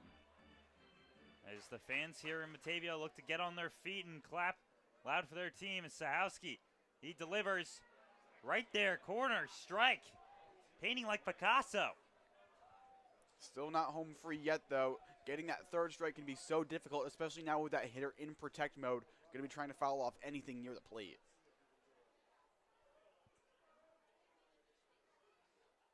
That one well outside. A great adjustment from Jones behind the plate there. Whenever you see that off-speed pitch come in and that the pitcher doesn't quite get as good of a grip on it as you want, usually that's the outcome. A pitch just off the zone, or rather very outside the zone, does a great job to make sure that doesn't get to the backstop. Jalen Roque watches. That one, it's grounded. It's going to go in between Esley and Gabbianelli, and another run scores, looking for 2, and they do, and trying to advance forward. It's going to be an infield single that reaches to second base. 2 runs put on the board as Glenn Brooks and Braden Nye get home for the Muckdogs. And a small note on that play, Gabbianelli had the ball in his glove but couldn't transfer it over cleanly. If he's able to make the clean transfer over, he's going to be able to make that throw over to second base where Roque wasn't going to be safe. However, Gabbianelli couldn't squeeze the ball, and ultimately that results in the inning still continuing for the Muckdogs. So now the Muckdogs currently sitting at a 5-1 lead over the Pioneers. 2 RBI there for Jalen Roque and Cooper Romick. He's gotten home twice. 2 times on he got 2 stolen bases his first time up. That one is hit high. It's going deep. Getting in there is actually a wind takes it back a little bit, and it's going to be Jack Tubman holding off, and that'll be the end of the 5th inning. Muckdogs score couple more. It's 5-1 here at Dwyer Stadium. We'll take a quick break. The Elmira Pioneers are sponsored by AIM Independent Living, AJ's Outdoor Power Equipment, Ann's Pancakes, Centralis Health, Blaze Brockway, Bully Hill Vineyards, CAF USA, Casa Trinity Prevention, Chemung Canal Trust Company, Chemung Supply, Coca-Cola, Council Rock Wealth Advisory Group, Dandy Mini Marts, Elm Chevrolet, Elmira Heat Treating, Chemung County Family Fitness Center, Finger Lakes Federal Credit Union, FM Howell, Glove House, Guthrie, Hilliard Corporation, Honeybee Made, Jubilee Foods, Kahuna's, Kennedy Valve, M&T Bank, Martha Lloyd Community Services, McDonald's, Papa John's,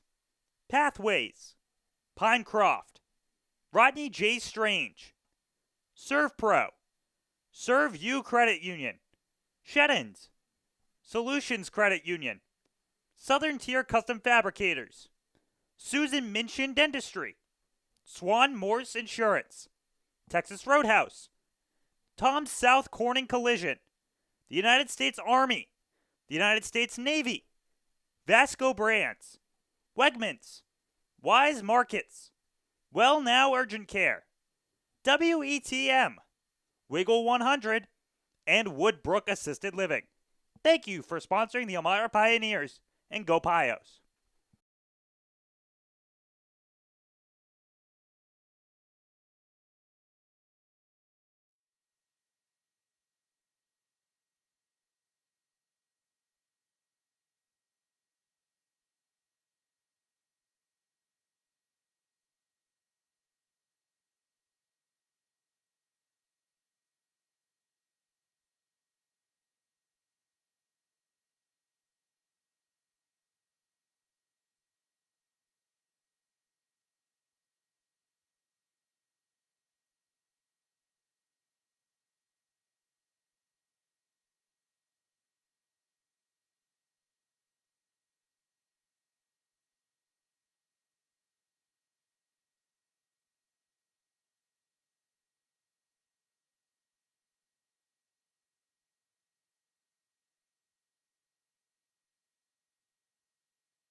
We welcome you back here for the top of the next inning. It's the top of the sixth.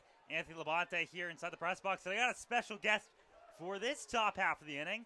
It's Parker Feldman, local resident here around the outside area here in New York. And Parker, how does it feel being for opening day for the Batavia Muckdogs? It's excellent, Anthony. Thank you for having me on. What a beautiful day in Western New York for some baseball. Great crowd. It's a great, great opportunity. As Manny Esley there knocks it into right field, and it will get caught for the first out. So Manny Esley not able to get anything on there. Fly out to the right fielder. And coming up now will be Michael Gardner. And you see how you're from the area. How important is local baseball here for each and every person? Well, it's so wonderful that you have a league like this league, Anthony, in terms of the collegiate space as well as minor league baseball going across, sort of stretching into the central New York area as well with the Bisons and the Red Wings as well into the Mets out there in Syracuse. And you've got all these squads coming out now further west here for Batavia. Obviously great just in terms of getting crowds out and doing things for the summer and getting people in to come and visit. But certainly really enjoyable to see people enjoying this great game and a great time to be a fan in the local area. It's really wonderful. And it's now an 0-2 count coming in for Michael Gardner, who so far in this game has not been able to reach.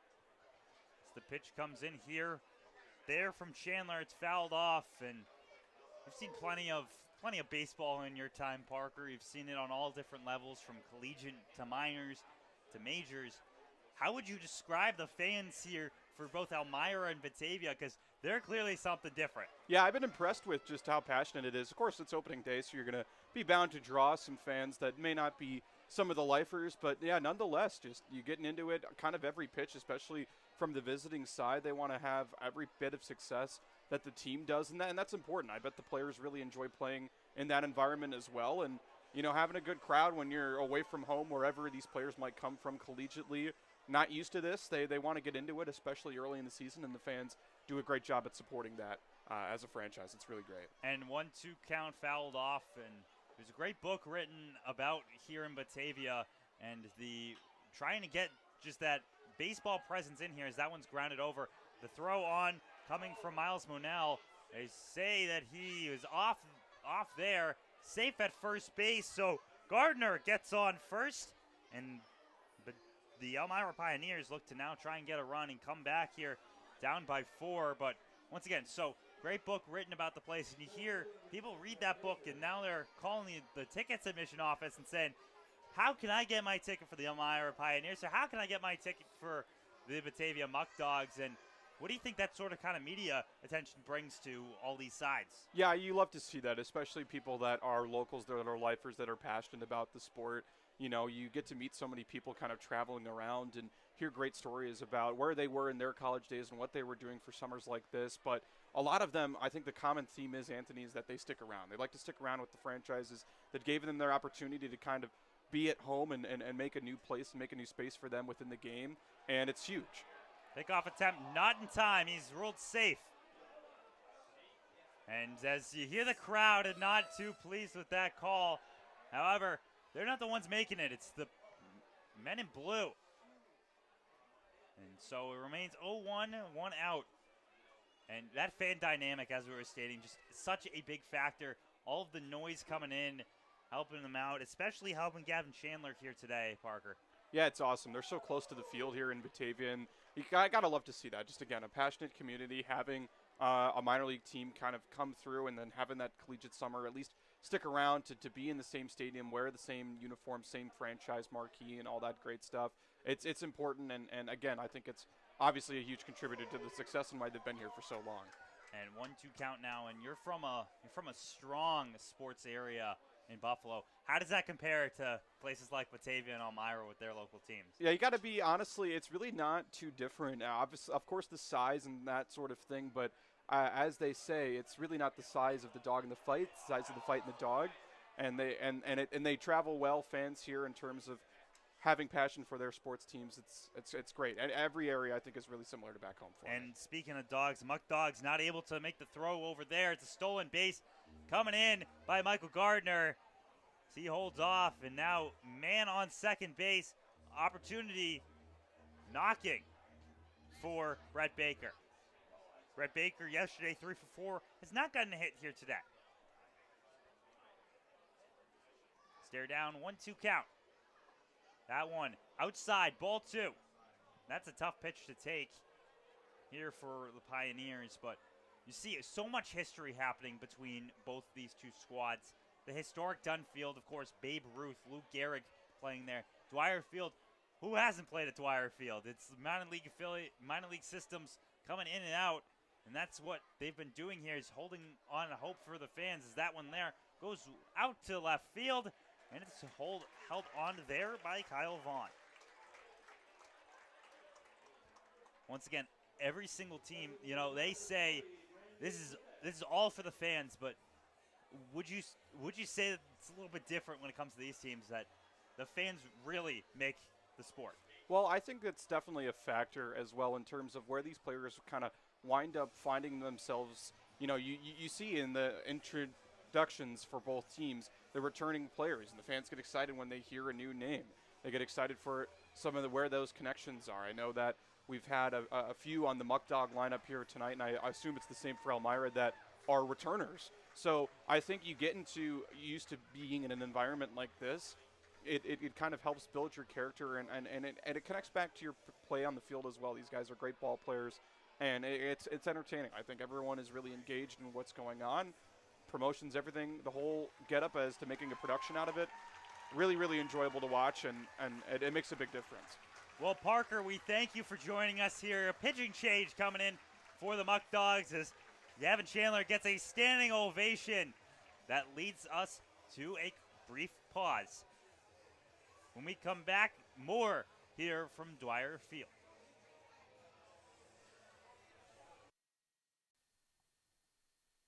The Elmira Pioneers are sponsored by AIM Independent Living, AJ's Outdoor Power Equipment, Ann's Pancakes, Centralis Health, Blaze Brockway, Bully Hill Vineyards, CAF USA, Casa Trinity Prevention, Chemung Canal Trust Company, Chemung Supply, Coca-Cola, Council Rock Wealth Advisory Group, Dandy Mini Marts, Elm Chevrolet, Elmira Heat Treating, Chemung County Family Fitness Center, Finger Lakes Federal Credit Union, FM Howell, Glove House, Guthrie, Hilliard Corporation, Honeybee Made, Jubilee Foods, Kahuna's, Kennedy Valve, M&T Bank, Martha Lloyd Community Services, McDonald's, Papa John's,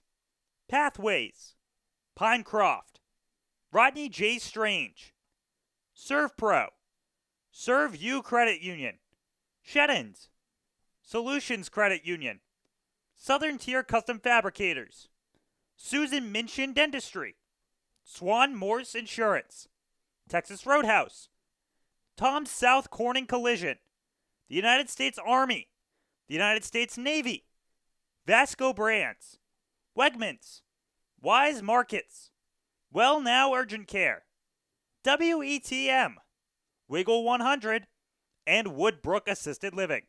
Thank you for sponsoring the Elmira Pioneers.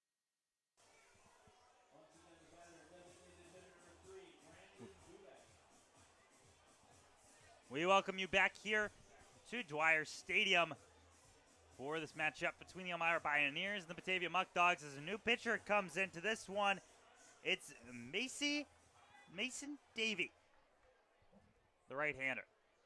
So he comes in for Gavin Chandler through 5 2/3 innings of work. Great outing there by Chandler. His first pitch coming to Brandon Duback is a strike. And so often coming out of the bullpen, it's so important to get that first strike. Just remind yourself that you're able to find the zone. A good job to find it there by Davey.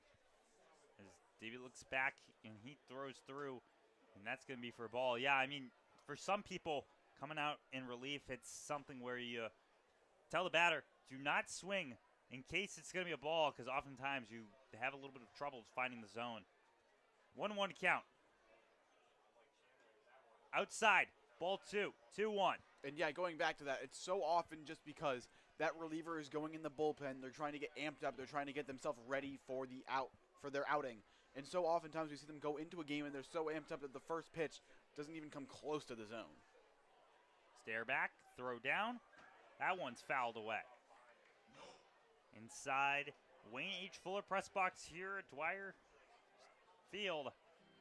Anthony Levante and Evan Baird taking you through the action. Now it's a full count for these two sides. 2 outs here. Man on second base. That one fouled once again. Underneath the bat. Goes out. And Duback kind of working as the leadoff hitter here. Even though there are 2 outs, they're trying to see what Davey has to throw here. You have to imagine he's going to be trying to work a couple more innings after this. So being able to see as many pitches as you can from him kind of sets the rest of your team up for what they should be able to expect when they're at the plate. So we had the lights come up here at Batavia. That one outside for what should have been ball 4 and a free pass. Looks to be ball 3 ruled by the umpire. So either my count was wrong or we're seeing a 5-pitch walk potentially have to happen, and that's considered ball 4. I'm going to be going with the former of those 2 outcomes. So you're going to say that I miscounted. I believe I will be saying There we that. go.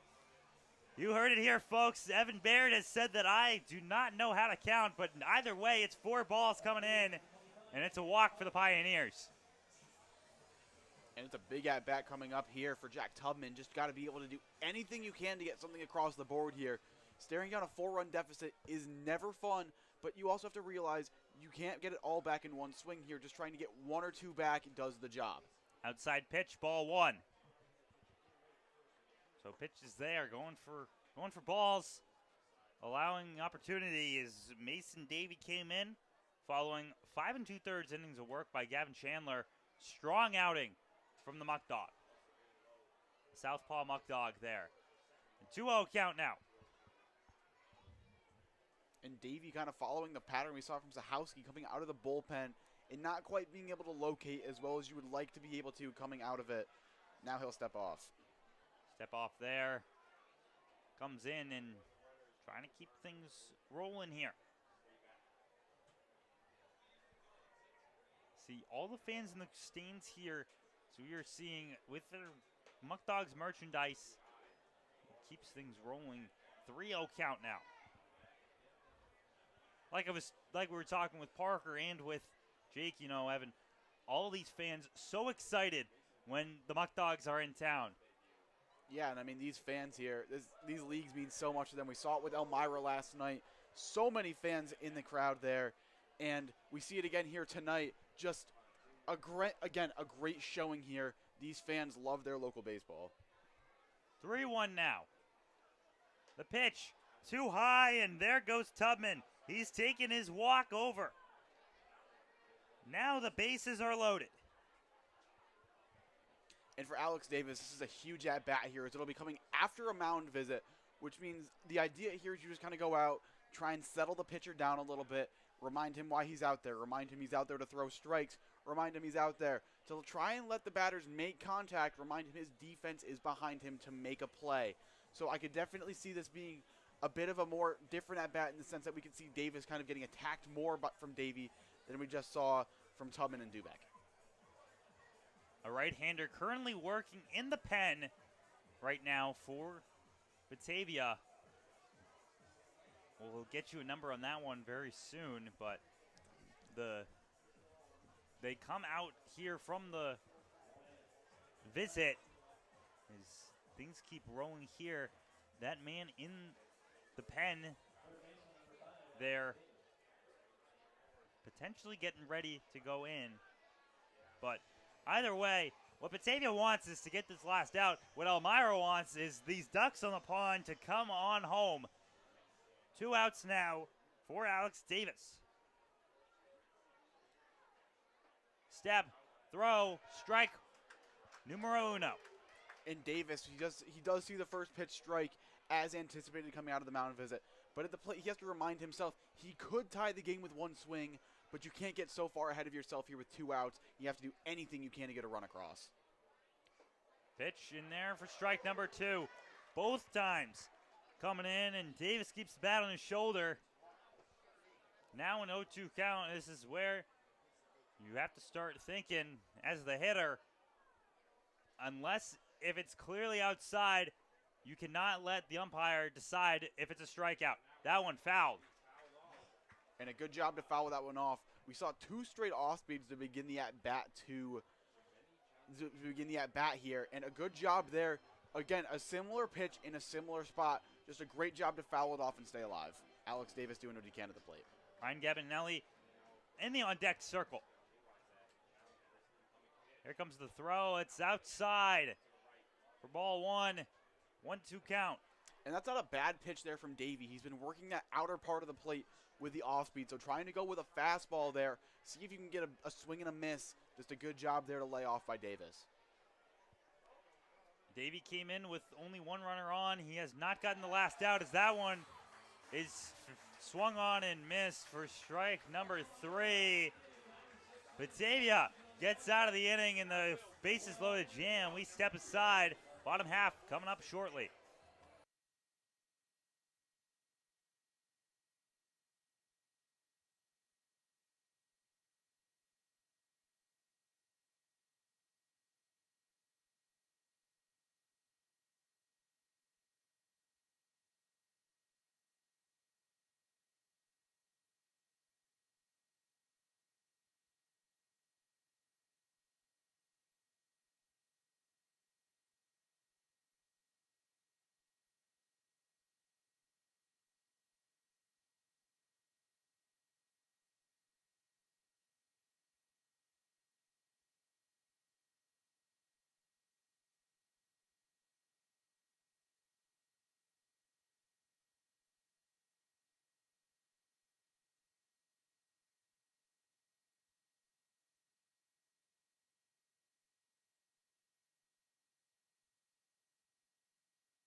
The Elmira Pioneers would like to thank AJ's Outdoor Power Equipment for being the official motorsport provider for the Pioneers. Visit them today at 1699 South Main Street in Mansfield, Pennsylvania. And we get back here to the contest. It's bottom of the sixth now for these two sides. That one is hit. It's going to be sharply there. Willihan trying to beat out the throw. He does not do so. The throw over from Gardner over to Gavianelli gets in time for out number one. Yeah, great play there. And another bang-bang play over there at first base. And Wheelahan certainly disagreeing with the call, still standing on first base as he awaits his head coach, as he awaits his manager's appeal on the call. And personally, I thought that was too close to call. I think that's too close to where even if the manager discusses with the umpire over at first base, it's going to say bang, bang play, cannot change the ruling without a replay review, and we do not have replay review here at the PGCB out. And it's a little interesting, too. Normally, tie goes to the runner. This time, must have been enough to not call it a tie, however. One away here in the bottom half of the sixth. Coming up to bat now, Jacob Vesco, the right fielder. The pitch from Sajowski goes down low for a ball. Sajowski definitely has to try and work on finding the zone earlier on in at-bats. We saw it last inning. Don't want it to be a trend that continues into this one. That one goes outside. Ball two. And Sajowski wipes the hair and gets ready to do so. They wait for the umpire to come back out.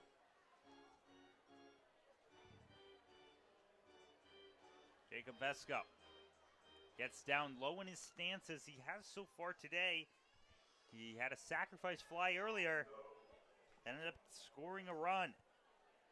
And Vesco thought about swinging at that one. Does a good job to lay off there in the 2-0 count.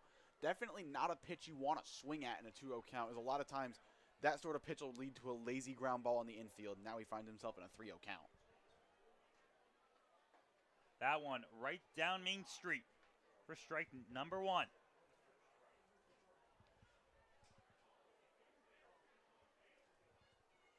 Sajowski in his second inning of work here, trying to get through it. He's gone through one in the third already. That goes for ball four and sends on a base runner.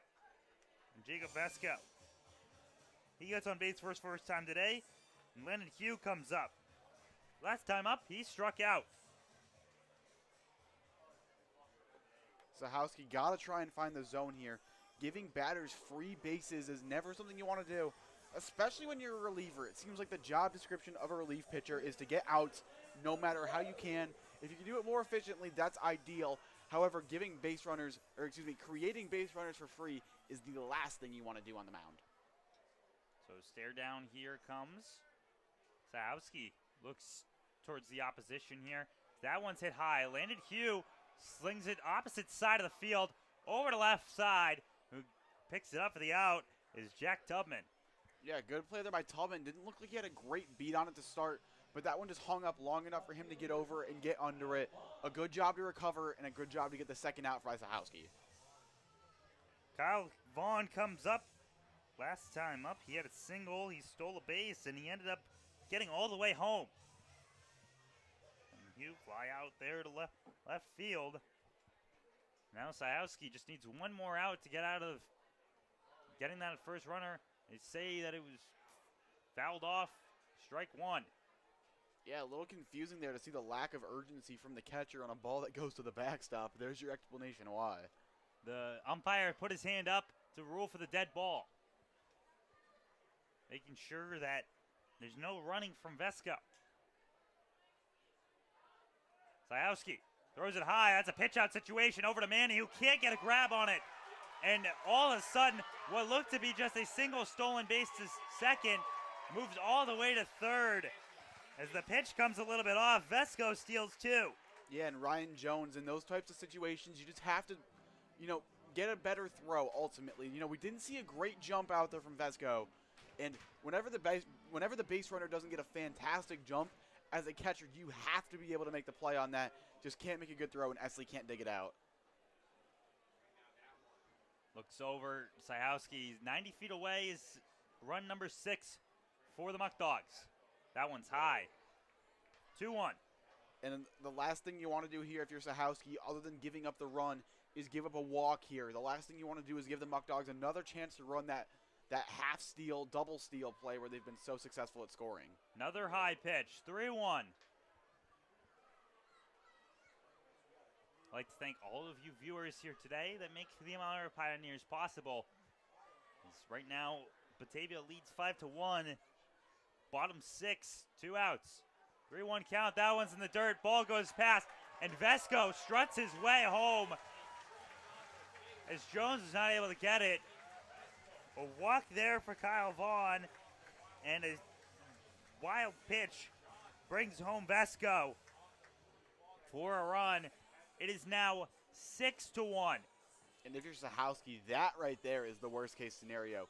You give the other team a base runner for free, and you also miss on your pitch to the point where the other team is able to get another run out of it and cushion that lead from 4 to 5.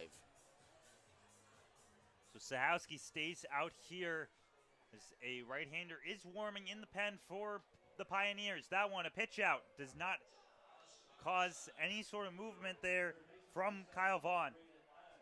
And personally, I'm not a huge fan of the pitch out in that situation. You find yourself down by 5 runs here. If you're Sahowski, what you should be doing is going right at these hitters. You want to do whatever you can to just get this inning over, prevent any further damage. Pitch outside. Ball 2. That one there a little bit lower, so no opportunity for the run to just immediately stand up and throw. Pop time of Jones is very strong so far in this game.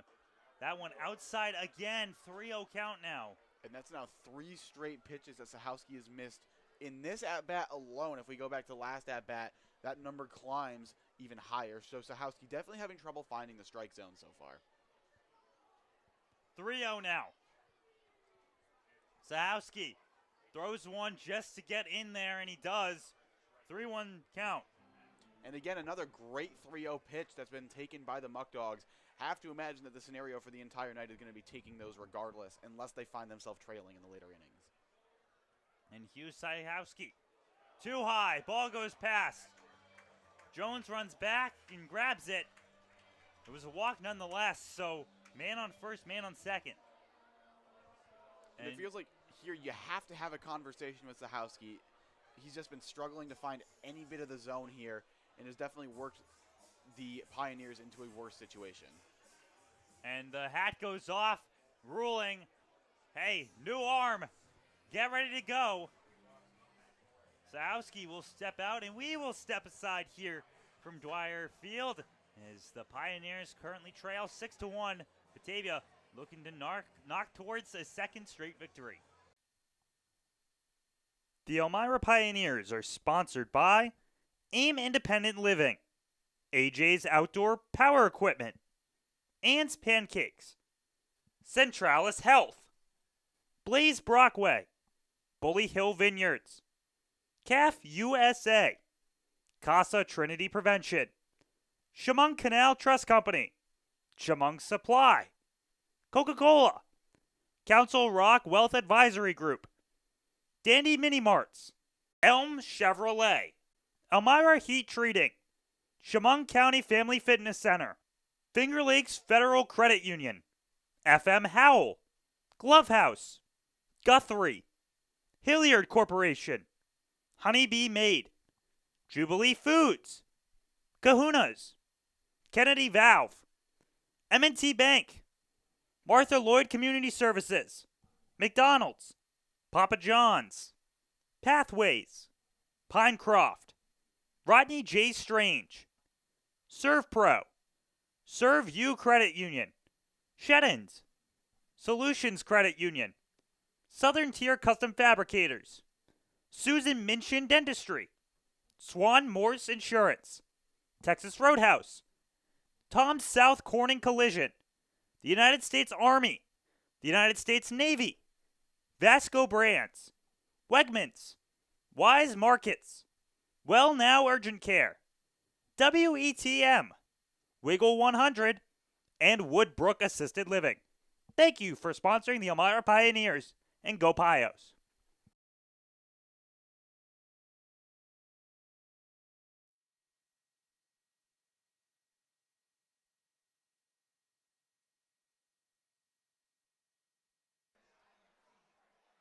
Looking for new merch? Pioneers merch, including those brand new pinstripe jerseys that they just got this past week? Well, you can get it all at Dunn Field when you visit for a Pioneers game. New Pioneers merchandise, including jerseys, programs, hats, and so much more, available at Dunn Field. For tickets, call 607-734-2690. And in the booth here, Anthony Labonte alongside Evan Baird. As we have a new pitcher here on the mound, it's Tobias Waldridge, the player who is 6'2", and he pitched and hit for Houghton University. He can be used in multiple situations here. He's now up to bat. Comes the start of the lineup in Glenn Brooks. First pitch goes for a strike. And always a good sign when you come out of the bullpen and you can just rip one straight to the zone. A great start there for Waldridge. Waldridge looks down. The right-hander, he gets low and he throws, and that one's high for ball number 1. So on base currently for the Muckdogs, it's Kyle Vaughn and Braden I. They both advanced off of walks, and Sajowski went 1 2/3 innings. Looking to end out this one is Tobias Waldridge as his catcher comes running up, Ryan Jones, to discuss a little bit more here in the 2-1 count. Yeah, just a quick chat trying to remind your pitcher that all you got to do is just throw strikes here. Did a good job to find the zone on that first pitch, but after back-to-back misses, really wants to avoid finding the 3-1 count. Look down. The throw, the pitch, the swing, and no good. 2-2. Got triple twos on the board right now. It's 2 balls, 2 strikes, 2 outs, 2 on base. I guess then that's quadruple twos. That one outside. The throw. No one's there to stop it. It benefits the Pioneers by bouncing off the side of Braden I. But Esley nor Gardner were in position to try and get the throw attempt. Yeah, in a situation like that with a right-handed hitter at the plate, normally that's the second baseman's bag to cover. So Esley might have just fallen asleep a little bit there, expecting the Gardner at the shortstop to cover the bag. That one high, ball 4, bases are now loaded. All bags now filled as Batavia looks to add more runs on the board. Yeah, it looks like another trend from the Pioneers bullpen is to that they don't want to follow is from last night, where last night they gave up just 3 hits as a team. However, Batavia able to score 9 runs, and so many of those were because they were surrendering so many free passes on the mound. Throw there, swung on and missed by Jalen David. You're in the bottom of the 6th. Unless if it goes in extras, the 9-inning game. Right now, Batavia is dealing. Strike 2. Aldridge just 1 pitch away from getting out of this one. Been a very confusing inning to watch, to say the absolute least. However, he's still not home free.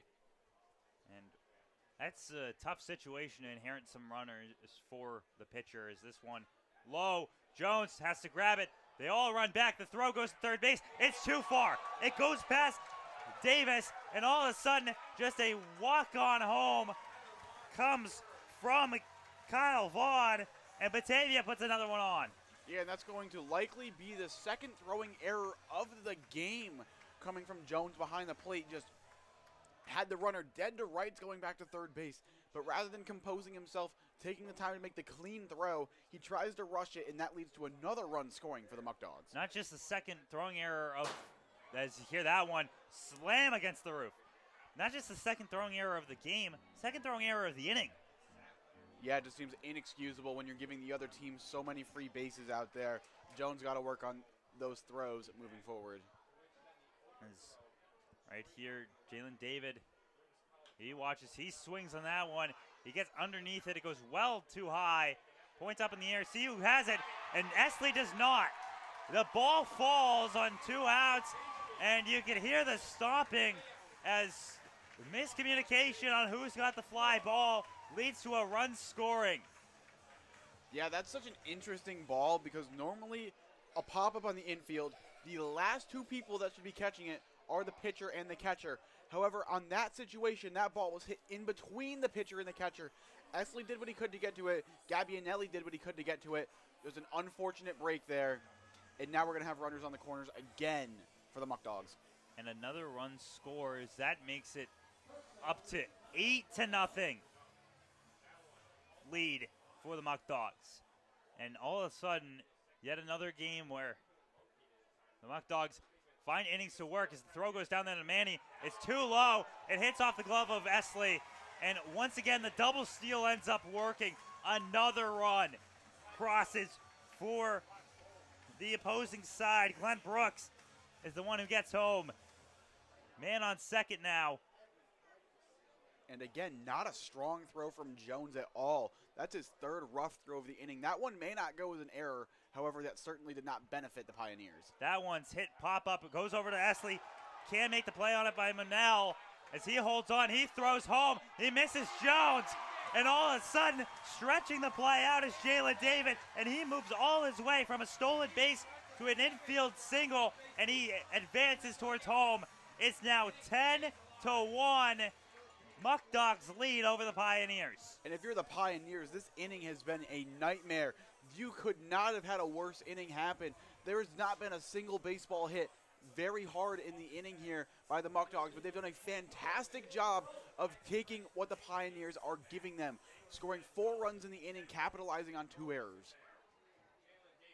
So Jalen Roque enters into this one. His last time up, he had a 2 RBI double. And he looks to get one back up as it's a 1-0 count. 2 outs here in the inning. That one's fouled. It's sky high. And we'll see if we hear a windshield break at all because that one went real far. Hopefully for the fans here at Dwyer Stadium, there was no windshields being shattered on that one. 1-1 count. 2 outs. That one hit foul into the netting and then bouncing against the roof. So 1-2 count. If there's not a net here, I have to see you lay out for that one. Oh, that I have not played baseball since I was maybe about 13 years old. So it'll be interesting to see how that works out. But it's a 1-2 count now. There's a reason I'm here in the booth and not on the field. That one in there.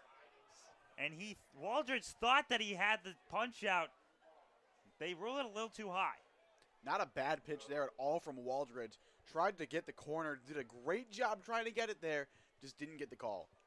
Jalen Roque, 2-2 count. He grounds that one. It's a hit and run here as the bouncer goes to Esley. He throws it over to Gabbianelli, and they get the out and get out of this bottom 6. It's 10-1. Batavia, big scoring inning for them.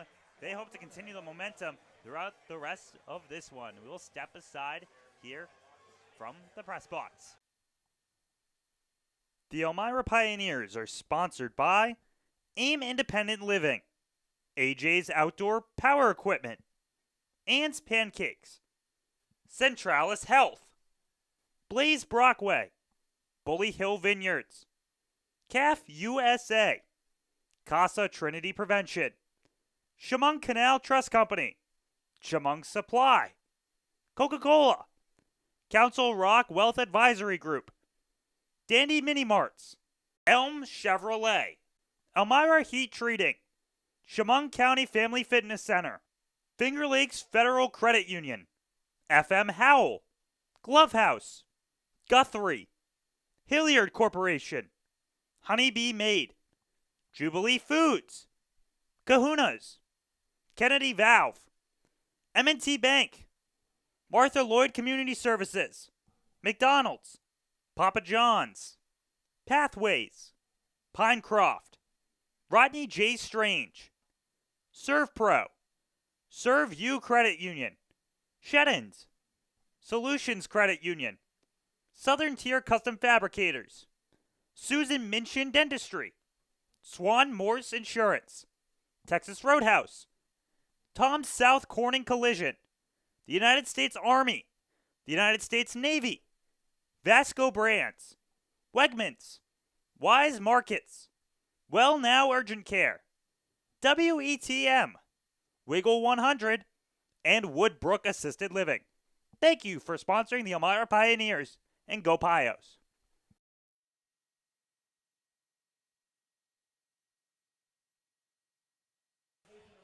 Ryan Gabbianelli comes up here to bat for the Pioneers after what was a high-scoring inning there by the Batavia Muckdogs. They put 5 on the board.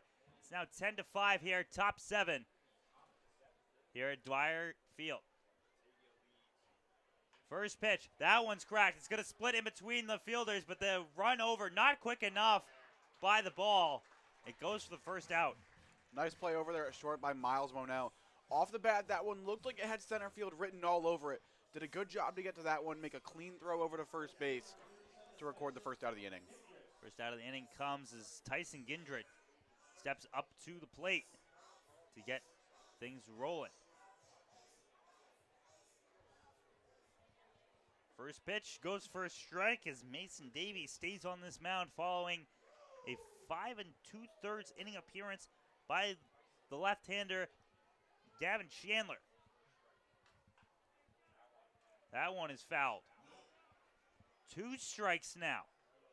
And for the Pioneers, for the rest of this game, these at-bats, you can't think of it as trying to get back into this game. You just have to try and think of it as getting good looks, trying to do what you can at the plate to do whatever you can. Obviously, a 9-run deficit is so difficult to overcome in just 3 innings, so just try and do whatever you can to create base runners. Outside pitch, 1-2 count.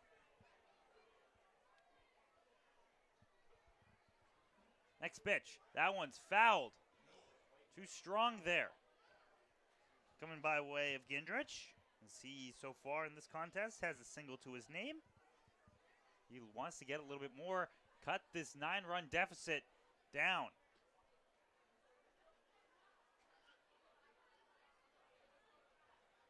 The throw on, outside pitch. 2-1. This has been a great at-bat here so far from Gingerich. He's seen plenty of pitches here from Davey, just trying to see what he can get here to try and get himself on base. And Gingerich is watching. That one runs well inside. Close to being hit. Holds back. Full count. Gingerich going to be looking for any bit of pitch he can do here to do damage. A beautiful night sky here in Batavia, New York. Full count, swung on, miss, strike 3. That's out number 2 of the inning. And that was a great pitch there from Davey. He caught Gingerich in between there. Gingerich knew that pitch would more than likely be called strike 3.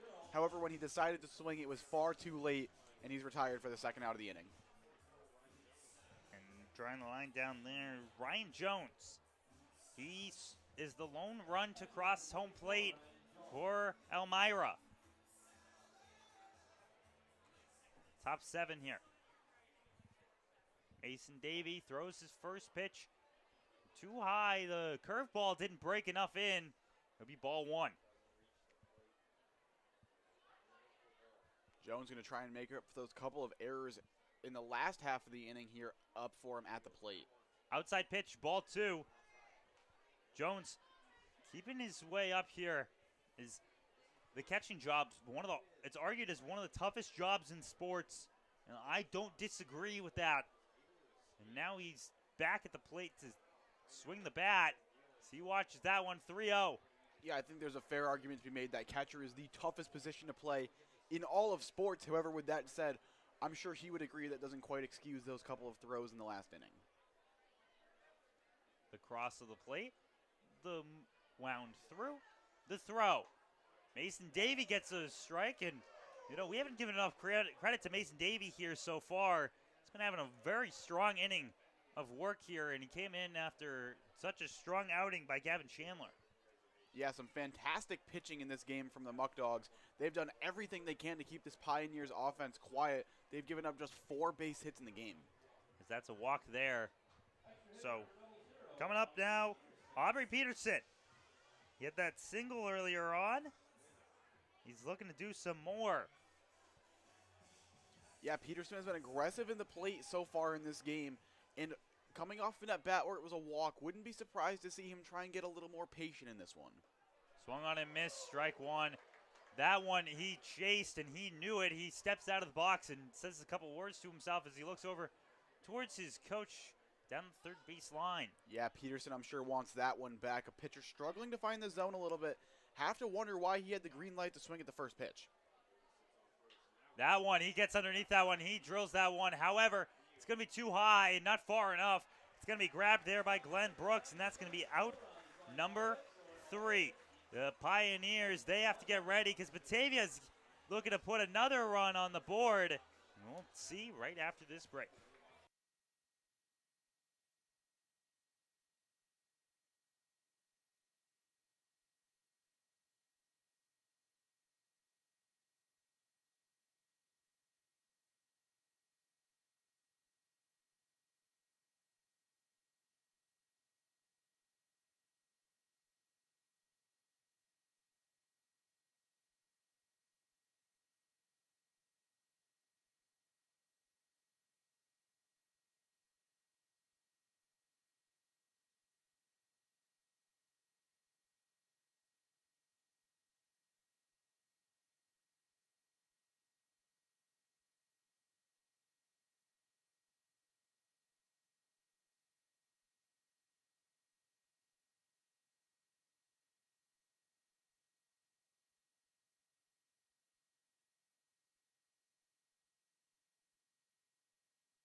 Bring your company or organization out for a picnic at Dunfield during a Pioneers game.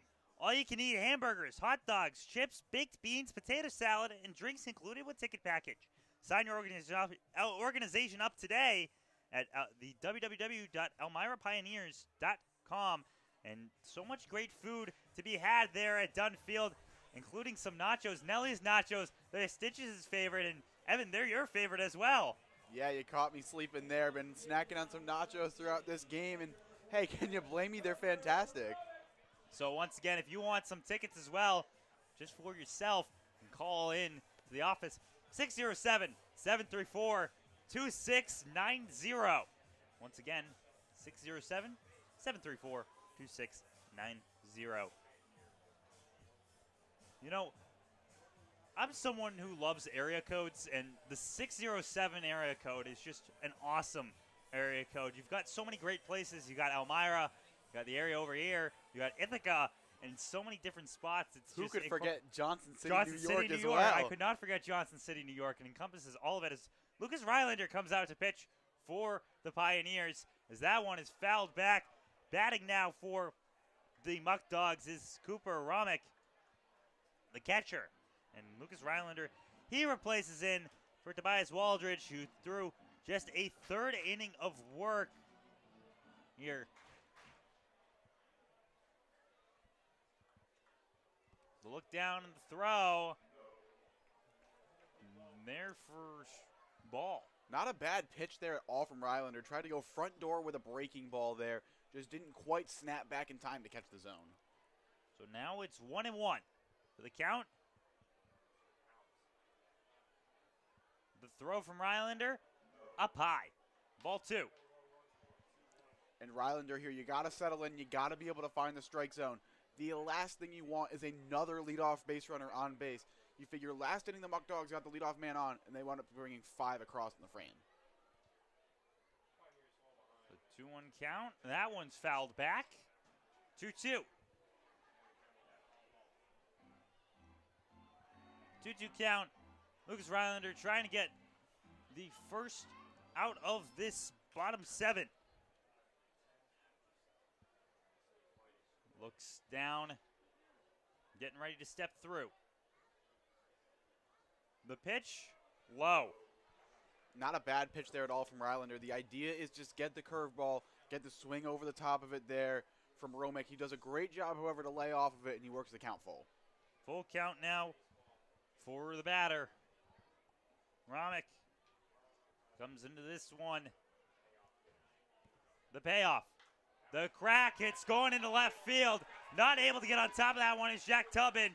Romick turns as if he's going to go for 2, heads back over to first, and a hard hit single to left field puts one on for the Muckdogs. And that was a wide turnover there at first base by Romick. The idea there being if that throw coming in from Tubman is a little bit offline and Gardner's not able to make a great play on it, he can try and advance, steal the extra 90 feet. Now up to bat, Michael Willeman.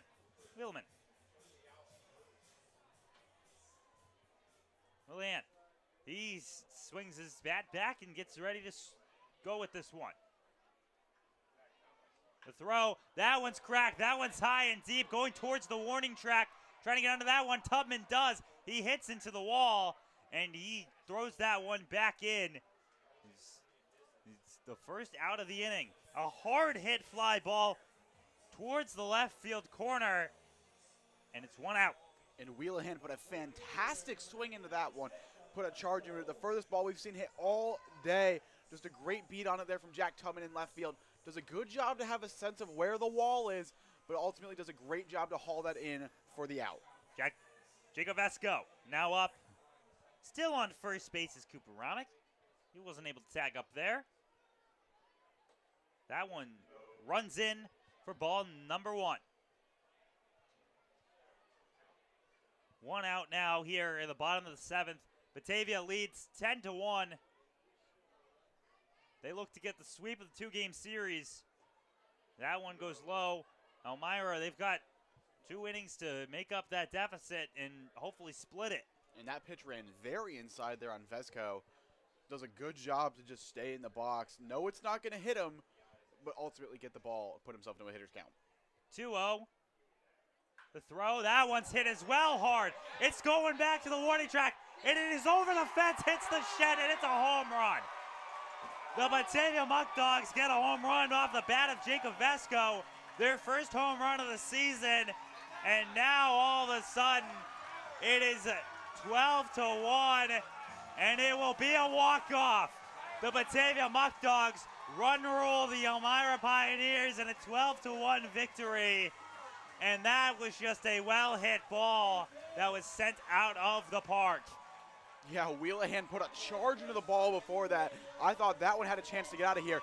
That was a no-doubter off the bat of Jacob Vesco. An unbelievable swing, and the fans here are going to go home very happy. The fans not only get to go home happy with the win, they get to see some fireworks after the fact as the dump pour there goes on Jacob Vesco. And you have to give him all the props. He absolutely nailed that pitch. Just left over the plate and able to send it as you see the coaches now go over. And we thank you for joining us here for the Elmira Pioneers stream. Anthony Labonte alongside Evan Baird. We'd like to give a special thank you to General Manager Mark Witt and Tabitha Witt. We'd like to give a thank you to our owners, Robbie Nichols and Miss Nellie, alongside the Assistant General Manager, Jacob Rose. Batavia Muckdogs win this one. It's 12-1. They go home happy with some fireworks. And the Pioneers, they get ready for their next upcoming games where they have to look at their next opponents, including the Oilers, Geneva, Niagara. If you'd like some tickets to those games, give us a call, 607-734.